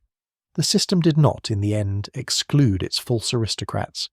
The system absorbed them. The system permitted them, with sufficient persistence and sufficient skill and sufficient leverage, to become permanent residents of the country they had decided to inhabit. The system was, in its way, generous. It was not generous out of kindness, it was generous out of self-interest. Every successful false aristocrat who was absorbed into the system became, by the simple fact of having been absorbed, another reason for the system not to ask too closely whether the absorbed ones were real. The Newport hostesses who had tested the Comtesse and had then accepted her did not have any incentive after they had accepted her to investigate her further. They had, by accepting her, become guarantors of her authenticity. To unmask her, after a certain point, would have been to unmask their own judgment, and the Newport hostesses, like all the social authorities of the era, prized their judgment above almost anything else, and would not have unmasked it for anything in the world. This is the deep reason, I think, that the unmaskings, when they came, were so rare and so private. The community had a structural interest in not unmasking. The community would tolerate, in its own quiet way, an enormous amount of falseness in its members, because to expose any one of them was, in essence, to expose the community itself. The community was, in this respect, a kind of small private nation that had agreed, internally, on a constitution of mutual non-examination, and the constitution worked in the ordinary course of events beautifully. It only began to break down, as we will see in the next chapter, when the children of the inventors began to grow up and to wonder, in their turn, what kind of country they had been born into.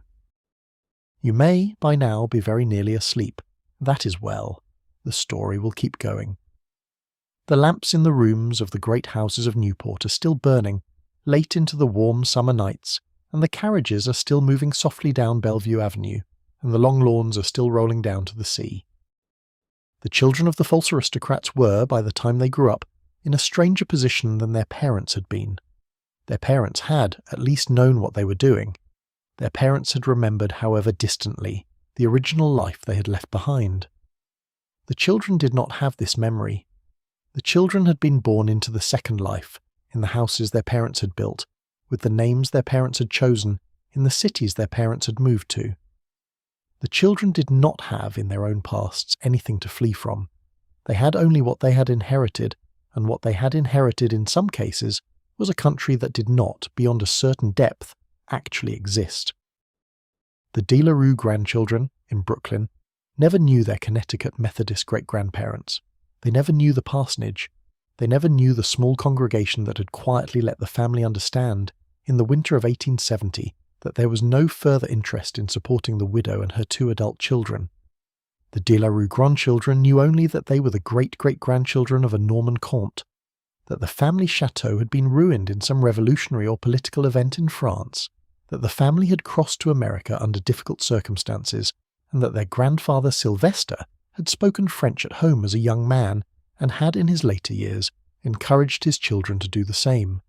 The grandchildren had been to school in good schools, had been received in good houses, had married into solid Brooklyn and Manhattan families of their own generation, and had passed the De La Rue name and the De La Rue history along to a third generation of children, of whom the eldest was, by the late 1920s, a young woman in college, studying, of all things, history.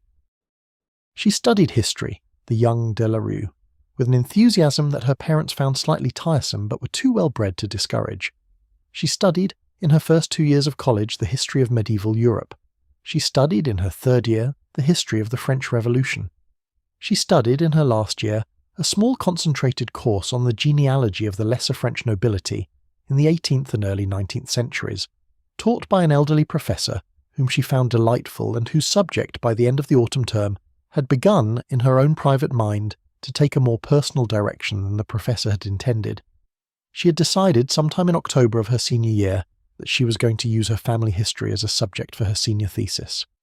She was going to trace the De La Rue line from its origins in Normandy through its migration to America in the 1860s, and she was going to present in her thesis a small new addition to the scholarship on the dispersal of the minor French nobility in the post-Napoleonic period.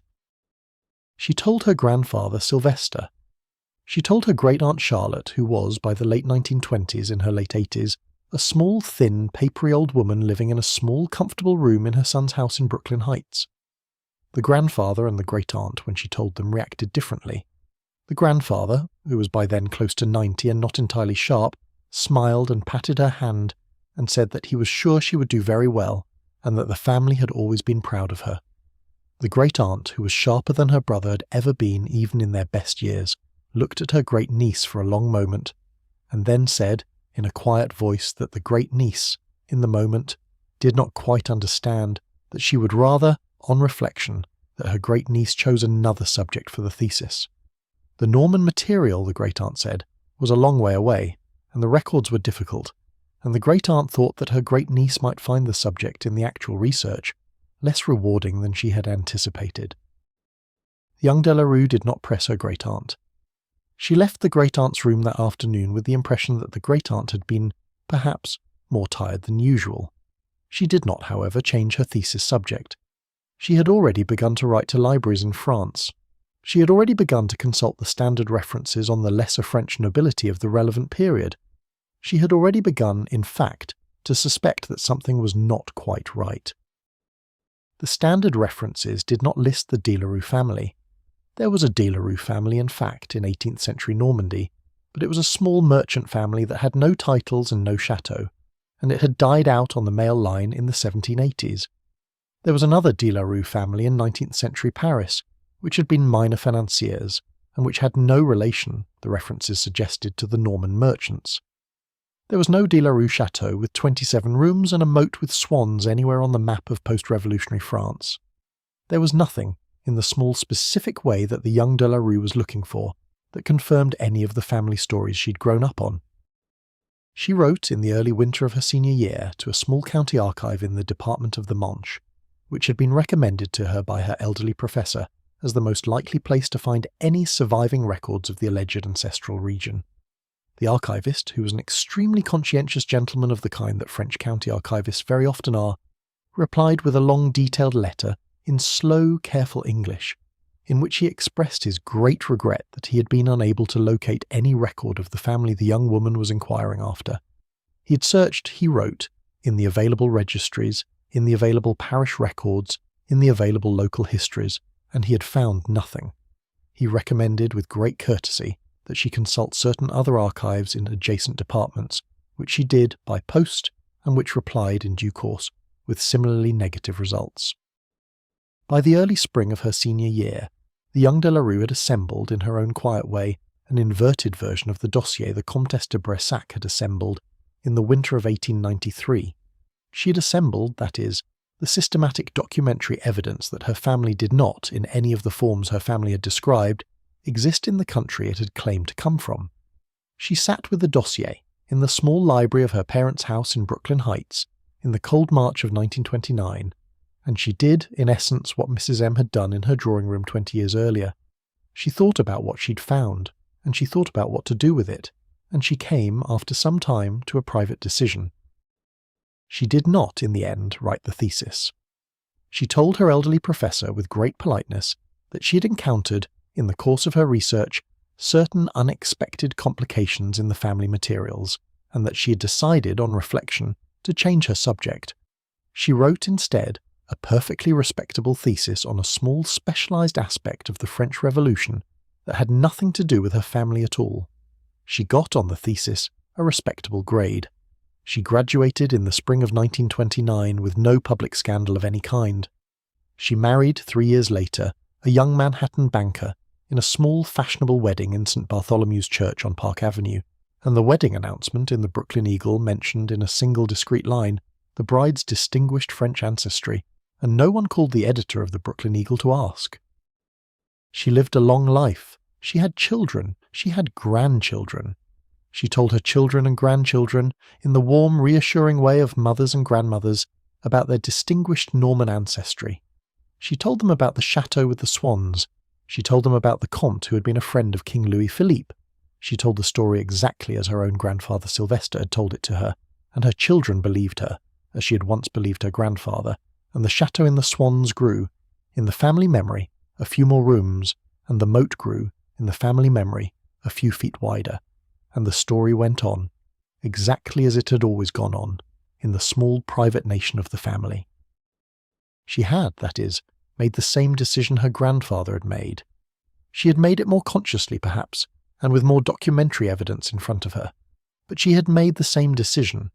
She had decided that the family that existed in the imagination of her children was more valuable than the family that had existed in the actual French archives. She had decided to keep the country her grandfather had built, and to add no new rooms but to repair, where necessary, the existing walls and to pass the country along to the next generation, intact, with its swans and its Comte and its Long Lime Avenue, and the next generation had received it gratefully, as the children of every immigrant country always receive the country of their parents, with a kind of inherited tenderness that does not, in the ordinary course of life, require any verification. This is the small startling thing about the inventions of the false aristocrats. The inventions did not, in most cases, end with the inventors. The inventions outlasted them. The inventions became, in 2 and 3 and 4 generations, the deep furniture of the family imagination, the things you did not question because they had been there since before you could remember, the things you defended in casual conversation at dinner parties, with the small reflexive loyalty that a person feels for the country they have lived in all their lives. The false aristocrats had not, in the end, only fooled their own contemporaries. They had succeeded in writing, into the deep memory of the families that descended from them, a version of the past so complete and so detailed and so warmly told that it became indistinguishable for the descendants from any other inherited memory of the past, and the descendants, in their long, careful adult lives, never had to look it in the face. In some cases, of course, the descendants did look.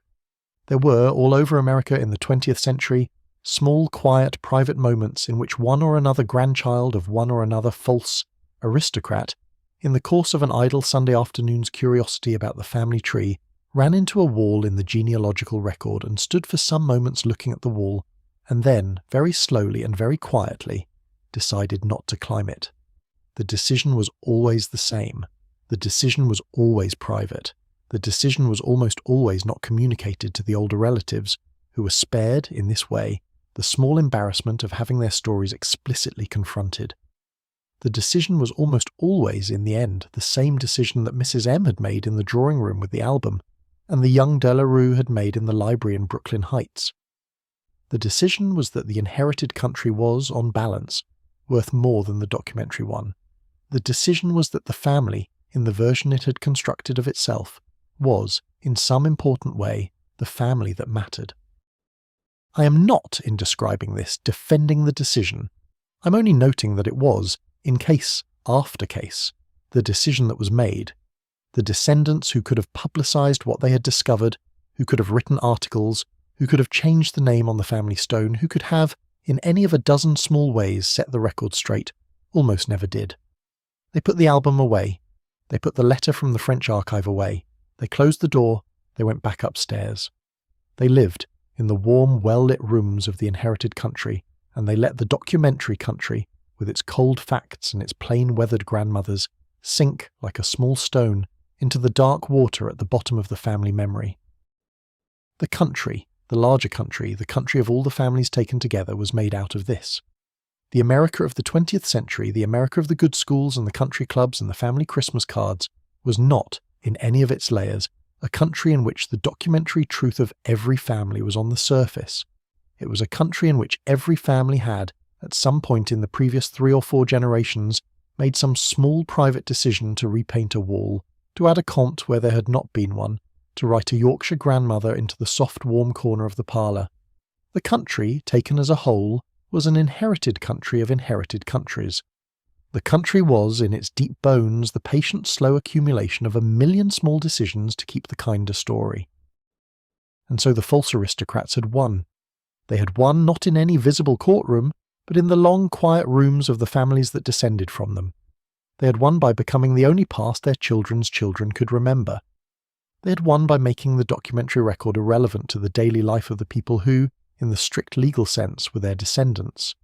They had won, the way every successful long-term invention wins, by becoming so completely woven into the fabric of ordinary life that the question of whether they were originally true had stopped, for almost everyone in the room being a question worth asking.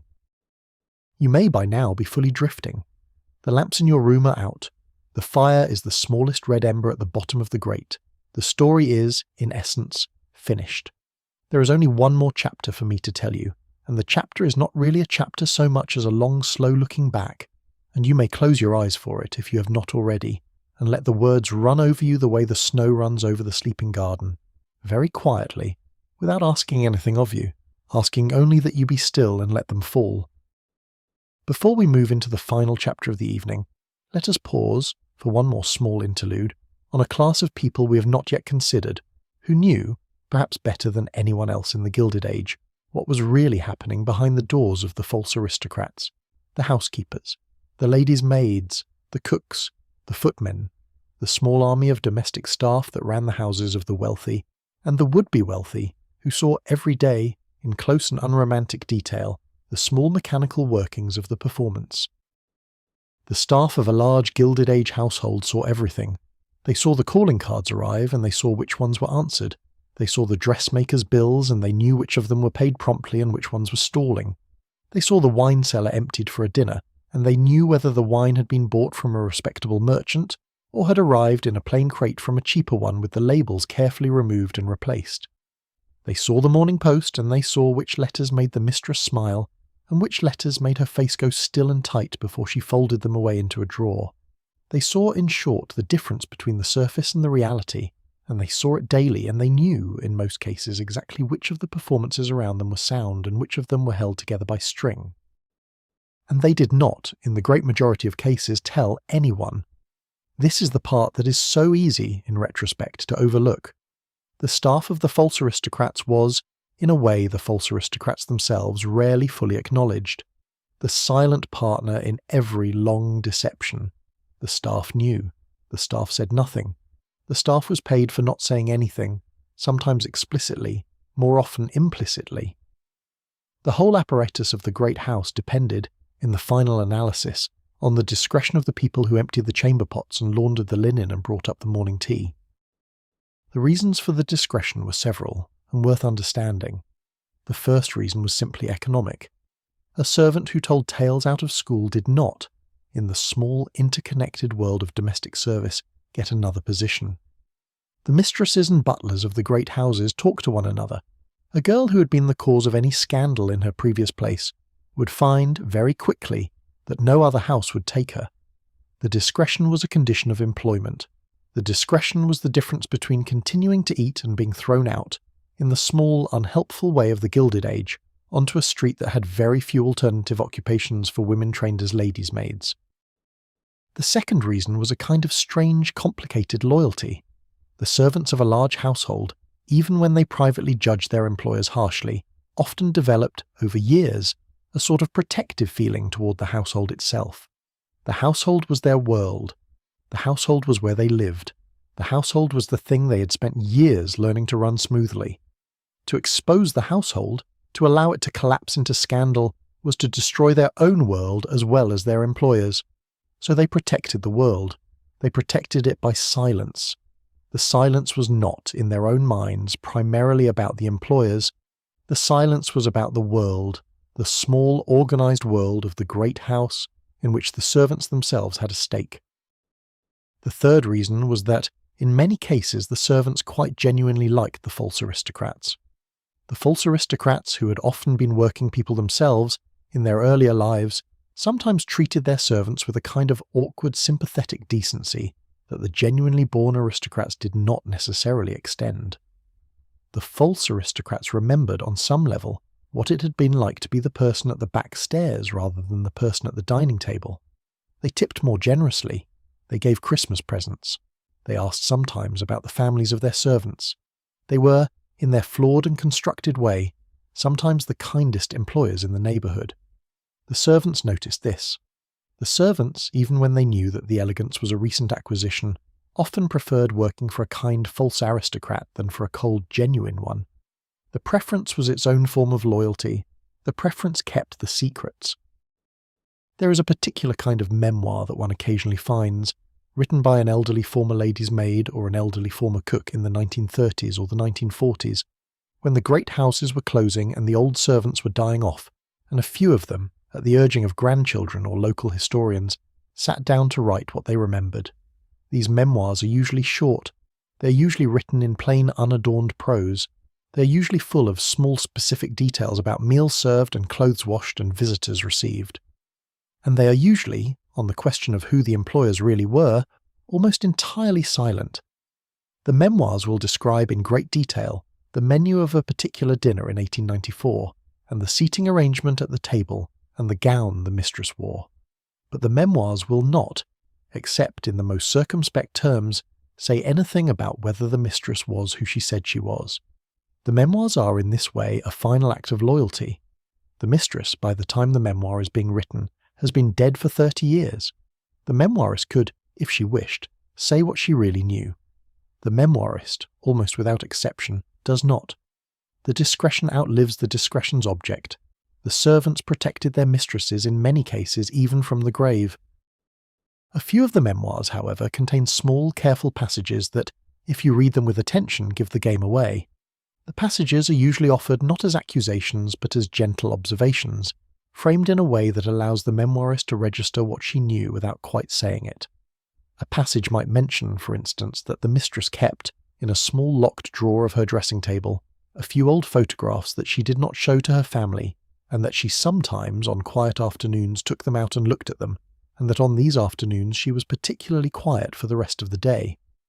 The passage does not say what was in the photographs. The passage does not need to. Anyone who has read enough of these memoirs can recognize the moment for what it was. The mistress, in the privacy of her dressing room, was looking at the people she had left behind, the parents, the siblings, the small original world that she had buried in order to become the person she was now. The maid, who had brought the tea up at 4 o'clock and seen the photographs being put away as she entered, had understood. The maid did not say anything. The maid had been bringing the tea up at 4 o'clock for 15 years. The maid knew her mistress in a way no one else in the house did, including the husband. The maid knew, and the maid kept knowing, and the knowing was kept, like the photographs themselves, in a small locked drawer of the maid's own mind, and the drawer was never opened. This is, I think, the deepest texture of the false aristocracy. It was a phenomenon sustained in the end not by the inventors themselves but by the small army of people around them who agreed, for many reasons, not to disturb the inventions.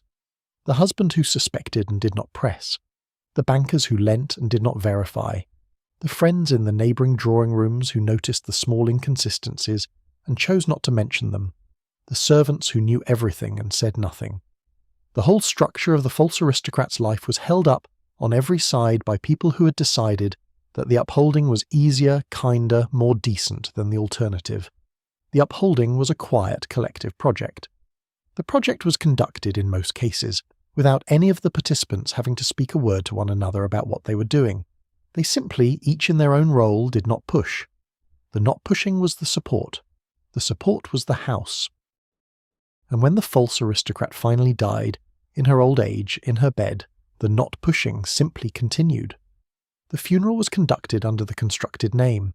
The obituary repeated the constructed history. The children inherited the constructed property. The grandchildren grew up in a constructed family. And no one in the long chain of inheritors ever quite knew at what point the construction had occurred, because no one alive had ever directly witnessed it. The construction had taken place by the time the witnesses were dead, before any of the living had been born. The construction had become, by the simple passage of time, the truth. The truth was indistinguishable after 70 or 80 years from any other truth. The truth had won, by outlasting all the people who had known it was a construction. This is, in the end, how all such truths are made. The country, in its long democratic flatness, is full of them. The country is, in some sense, made of nothing else but these slowly settled and slowly accepted small private truths, layered one on top of another, generation after generation, until the original soil is no longer visible to anyone, and the upper layers are all that anyone now sees. The Gilded Age, in the strict historical sense, ended in 1914. It did not end with a particular announcement or a particular collapse or a particular scandal. It ended because the European War began, and the European War drained, in a few short years, almost all of the conditions that had made the Gilded Age possible. The European country houses, which had been propping themselves up on American dowries for 40 years, were drained in the war years of their men. The young dukes and earls and counts who had been the targets of so many American matchmaking campaigns were sent, in the autumn of 1914, to the trenches of France and Belgium, and many of them did not come back.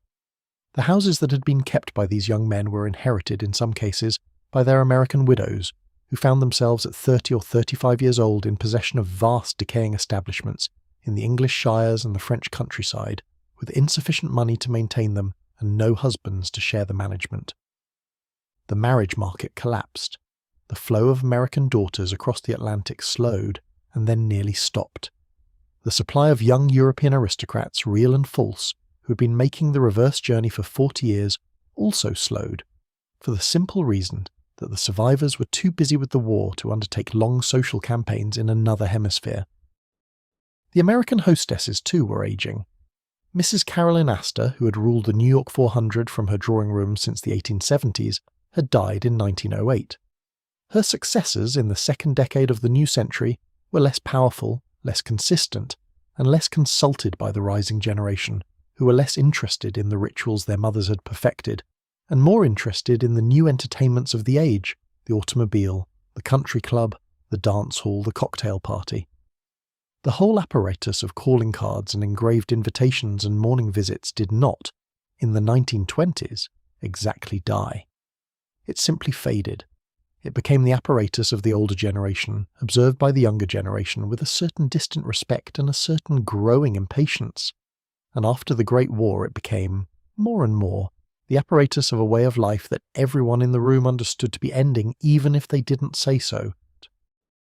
The Newport cottages in the 1920s and the 1930s began to close. The income that had supported them was no longer adequate to the staff that had once attended them. The marble palaces, which had required armies of servants to keep running, were sealed up room by room in the years between the wars, until many of them were occupied only in a few central rooms by their owners, who had retreated in their old age to a more manageable scale of life. The breakers, which had been the grandest of the cottages, was given to the Preservation Society of Newport County by the Vanderbilt family in 1948, on condition that the family member who currently lived there be allowed to continue to do so. She did.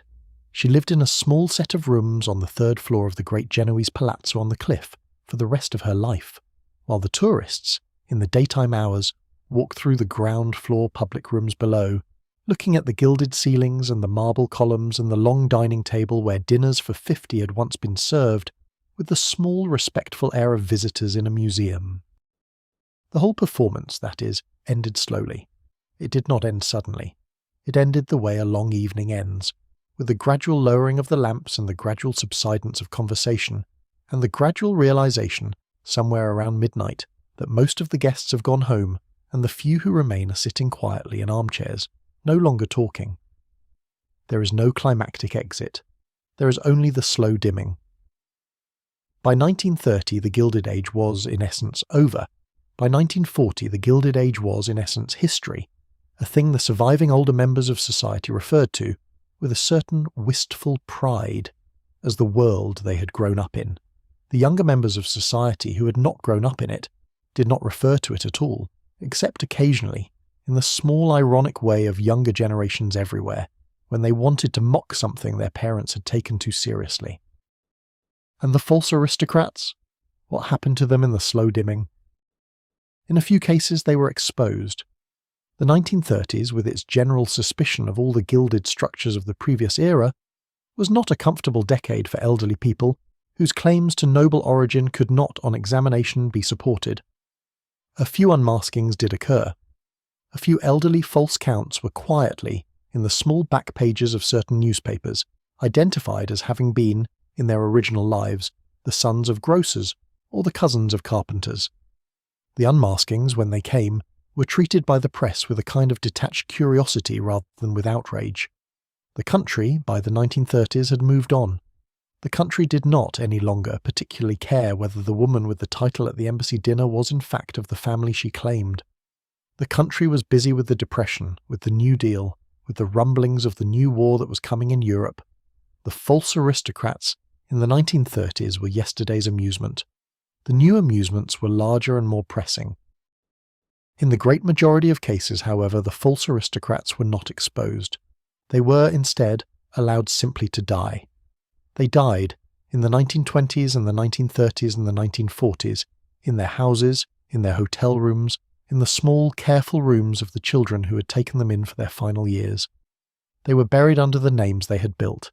They were mourned by the descendants who had only ever known them by those names. They left, in some cases, fortunes that were divided among children who never asked about the origin of the money, and in other cases only the slightly worn dignity of having been, all their lives, the kind of person they had decided to be. There is something to be said for what they accomplished. I want to spend a little while in this final chapter saying it, not as a defence, but as an attempt to be fair. They were not, most of them, monsters. They were, most of them, ordinary people who had been born into circumstances that did not, in the country and the century they had been born into, allow them to live the lives they could see other people living. They had looked at the difference between the lives they had and the lives they wanted, and they had concluded in the privacy of their own thinking that the difference was not a difference of merit, but a difference of paperwork. They had set out to acquire the paperwork. They had succeeded. This is not, in the strict moral sense, an admirable accomplishment. They had lied. They had defrauded, in some cases, the people who had taken them in. They had married, in some cases, people who would not have married them if they had known. They had broken, in some cases, the hearts of relatives they had abandoned. The sister in Boston, walking back to her hotel after the obituary, was a small, dark example of the kind of cost their successes had imposed on the small, ordinary people they had left behind. The cost was real. The cost was, in some sense, never fully paid. But the systems they had exploited were also, in their own way, fraudulent. The systems pretended that breeding could be smelled at 50 paces. The systems pretended that a small handful of New York hostesses had access to a kind of moral and aesthetic discernment that was denied to ordinary people. The systems pretended that the country, which had been founded on the principle that all men were created equal, had nonetheless somehow developed, in less than 100 years, a hereditary class so naturally and obviously superior to the rest of the population that the rest of the population was expected to defer to them and to be grateful for any small acknowledgement they offered. The systems were, in their own elaborate way, a series of lies, and the false aristocrats had simply, by their own elaborate counter-lies, taken the systems at their word and forced them to deliver. They had said to the systems, in effect, if you really believe that bearing can be recognised at 50 paces, then recognise mine. They had borne. They had been recognised. The systems had delivered. And then, in delivering, the systems had revealed themselves. This is what I think is, in the larger sense, the lasting effect of the false aristocrats on the history of the country. They had revealed, by their successes, that the elaborate apparatus of recognition that had supported the upper classes was, at its core, theatrical. It worked only because people performed it and other people believed the performances. It did not, in any underlying way, correspond to a fact. It corresponded only to itself. The false aristocrats had proved this, not by arguing it, but by walking through it. They had walked through the systems for 40 years, in their tens of thousands, and the systems had welcomed them, and the welcomes had proved, more conclusively than any argument could have, that the systems had no inner truth. The country, after the Gilded Age, did not exactly admit that this had been the case. The country, in fact, in the small, comfortable rooms of its descendant families, continued to pretend, in many cases, that the systems had been true. The country continued to maintain country clubs that operated on the assumption that one could tell, by handshake and accent and small social gestures, who was the right kind of person. The country continued to publish social registers. The country continued to teach its children that there was somewhere a real upper class that was different from the rest. But the country had been, in its deep memory, marked by what the false aristocrats had shown. The country had become, even at its most pretentious, slightly unable to believe its own pretensions. The country, by the middle of the 20th century, was no longer capable of producing a Mrs. Caroline Astor, of producing a hostess who could rule a city by the authority of a list in her drawing room. The country had lost, somewhere along the way, the belief that the list could be authoritative. The country had learned, perhaps in part from the false aristocrats, that the list was, in the end, a piece of paper, and the piece of paper could be added to or subtracted from by anyone with sufficient will and sufficient patience, and the piece of paper was not the same thing as the truth about people. This is a kind of accidental gift the false aristocrats gave to the country. They did not intend the gift. They had not set out to democratize American society, or to debunk the upper class, or to undermine the social registers. They had only set out to live the lives they wanted to live, and they had used the only tools available to them, and the tools had turned out, in retrospect, to be the tools of a particular kind of demolition. They had pulled, over 40 years, the small structural pieces out from under the great house of American snobbery, and the house had not in their lifetimes fallen. The house had simply, in the decades after their lifetimes, sagged. The house was, by the middle of the 20th century, no longer the same house. The house was, by the end of the 20th century, mostly a museum of its own former self. The descendants of the great Gilded Age families still lived, of course, and still had money, and still maintained certain rituals among themselves, but the rituals were no longer the rituals of a ruling class. The rituals were the rituals of a wealthy ethnic group, one among many such groups in a country that had, by then, become accustomed to its own internal multiplicity, and the rituals were observed by the rest of the country with the same polite, uninterested respect with which the rituals of any other ethnic group were observed. The Astors and the Vanderbilts had become, in the long democratic flattening of the American 20th century, simply one more set of well-kept old families, and the question of whether someone at a dinner party was descended from them was no longer, in the strict sense, a question that mattered. The false aristocrats, if any of them had lived to see this, might have been satisfied. They might have looked at the country they had helped, in their small contributing ways, to create, and might have noticed that the country had become, by accident, a country in which their own original lies would no longer have been necessary. They had needed, in the 1860s and the 1870s and the 1880s, to invent French chateaux and Pomeranian estates and Louisiana plantations, because the country they had been born into would not otherwise let them in. By the 1960s and the 1970s and the 1980s, the country no longer required such inventions of the people climbing its social ladders. The people climbing the ladders by then could be, in essence, themselves. They could be the daughters of grocers, the sons of carpenters, the children of immigrants from the parts of the world that the Gilded Age would not even have admitted to its imagination, and they could rise in the country of the late 20th century on the strength of their own actual lives. The lies were no longer required. The country had, in its slow, long change, made the lies obsolete. This is not to say that the country in the late 20th century or the early 21st had become a country without status, without exclusion, without small or large injustices. It had not become that country. It will probably never become that country. But the country had, at any rate, abandoned the particular fiction that the people at the top were biologically or hereditarily different from the people in the middle, and the abandonment of that fiction was, I think in some small way, the long-delayed posthumous victory of the false aristocrats. They had won by losing their need to exist. They had, in proving that the systems could be fooled, made the systems eventually unworkable. The systems, in being unworkable, had been replaced. The replacements, whatever their own flaws, were not the same systems. The false aristocrats, in their small private rooms in Upper Manhattan and Brooklyn Heights and Newport, had set in motion something larger than their own ambitions, and the something larger had outlived them by a century, and the something larger was, in some sense, the country we now live in. It is a strange thing to say. It is a strange way to defend people who lied. But I find that, in the very late hour, sitting with their stories, I cannot quite bring myself to condemn them. They were small people. They were ambitious people. They were, in their way, brave people, in the small particular way that any person is brave who walks into a room that has been told not to admit them and decides without permission to take a seat. The seat had been denied to them by the country they had been born into. They had taken the seat anyway. The country, in being taken, had eventually had to change. Let them rest, finally, all of them. Let Ida Mayfield Wood rest in her plot in Queens, under the name she chose, beside her sister, with the grey winter sky above them and the small worn stones flat to the grass. Let Sylvester and Charlotte de la Rue rest in the plots their children purchased for them in Brooklyn, in the comfortable cemeteries of the Heights, under the names they built. Let the Count from Indiana rest under the title he wore, in his small Pittsburgh plot, with the daguerreotype of the Cincinnati actor buried with him in the bottom of his coat pocket. Let the Comtesse de Bressac, whose original name no one will ever know, rest under whatever name her widower stepchildren chose for her stone. Let Mrs. M rest in the family plot of the family she invented, surrounded by the Yorkshire grandmother who never was, and the children and grandchildren who believed in the grandmother to the end. Let them all rest. They worked very hard for their rest.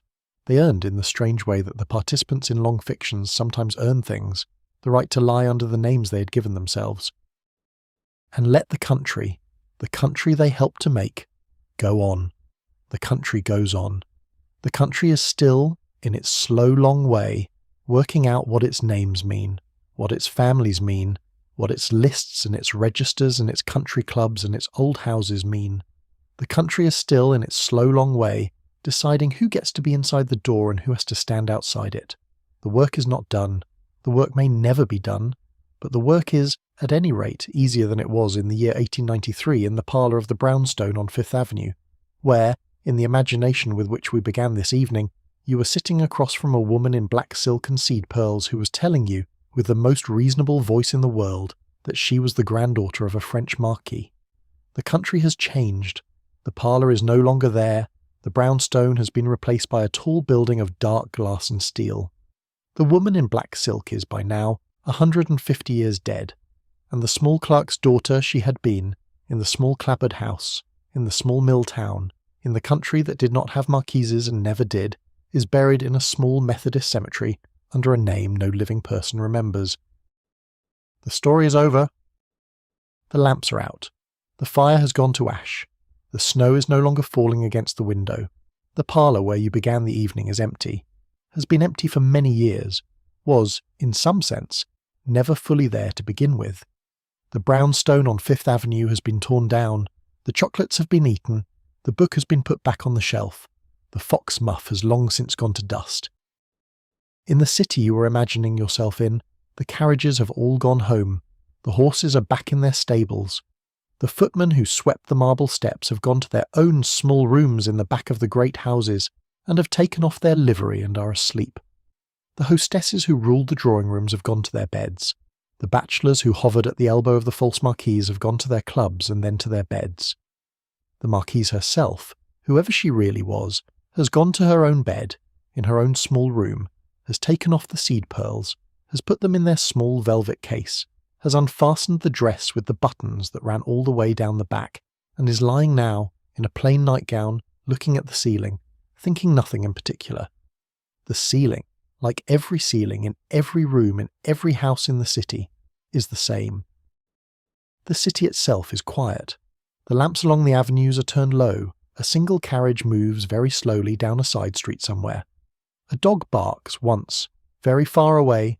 The snow has stopped. The cold has settled.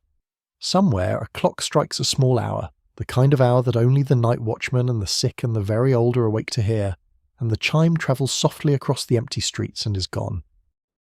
In the houses the lights are out. In the upper rooms the children are asleep. The maids who tended the fires before going up to their own rooms have laid the new logs ready for the morning, neatly stacked beside the cold grates, the way their mothers taught them. The dogs are asleep on rugs. The cats are asleep on chairs. The pages of the books that were not finished tonight lie folded down at the corners, marked at the small page where the reader, growing too tired to go on, finally put the book aside. Far across the country, in the small mill town where Ellen Walsh was born, the small clapboard house where she grew up is no longer standing. It was torn down in the 1890s, and another house was built on the lot, and then that house too was torn down, and now there is a small parking lot, and the parking lot is empty at this hour, and the snow lies in a thin even sheet across it. In the small Methodist cemetery a few miles away, the stones of her parents, very weathered now, very nearly unreadable, stand in their quiet row, and the snow lies on them too, very evenly, very quietly, without any preference. Far across the country, in the small upstate New York town where Mrs. M was born, the small farm is no longer a farm. The fields have been sold and resold, and turned into a subdivision of small, comfortable houses in which families now live who have no idea that any farm was ever there. The clapboard wall in front of which the small, thin Methodist grandmother once sat for her photograph on a summer afternoon in 1864 is long gone. The photograph itself, wherever Mrs. M put it that long evening in 1912, is by now almost certainly gone too, fallen apart in some quiet drawer, or thrown out in some quiet cleaning decades ago. Far across the country, in the small Indiana town where the Count was born, the wheelwright's shop is gone. The buildings on that small main street have all been replaced.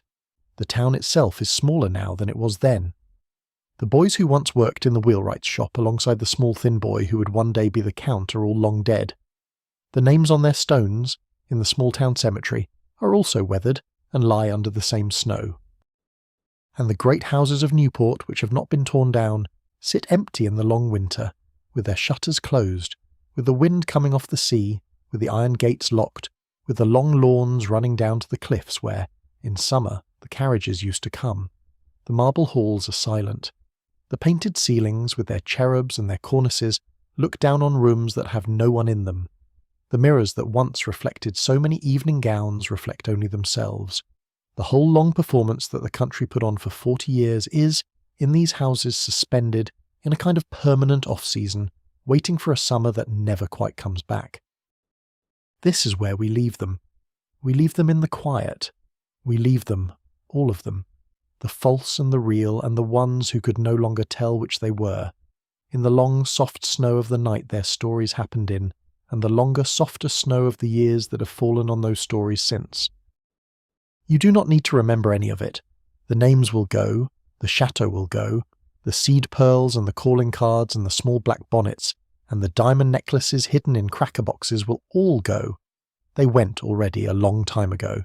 They went the way every small particular detail of every age finally goes, into the great soft archive of the past where almost nothing is remembered, where almost everything is forgiven simply because it has been forgotten, where the small clerk's daughter and the false marquise and the genuine duchess all lie under the same thin sheet of years.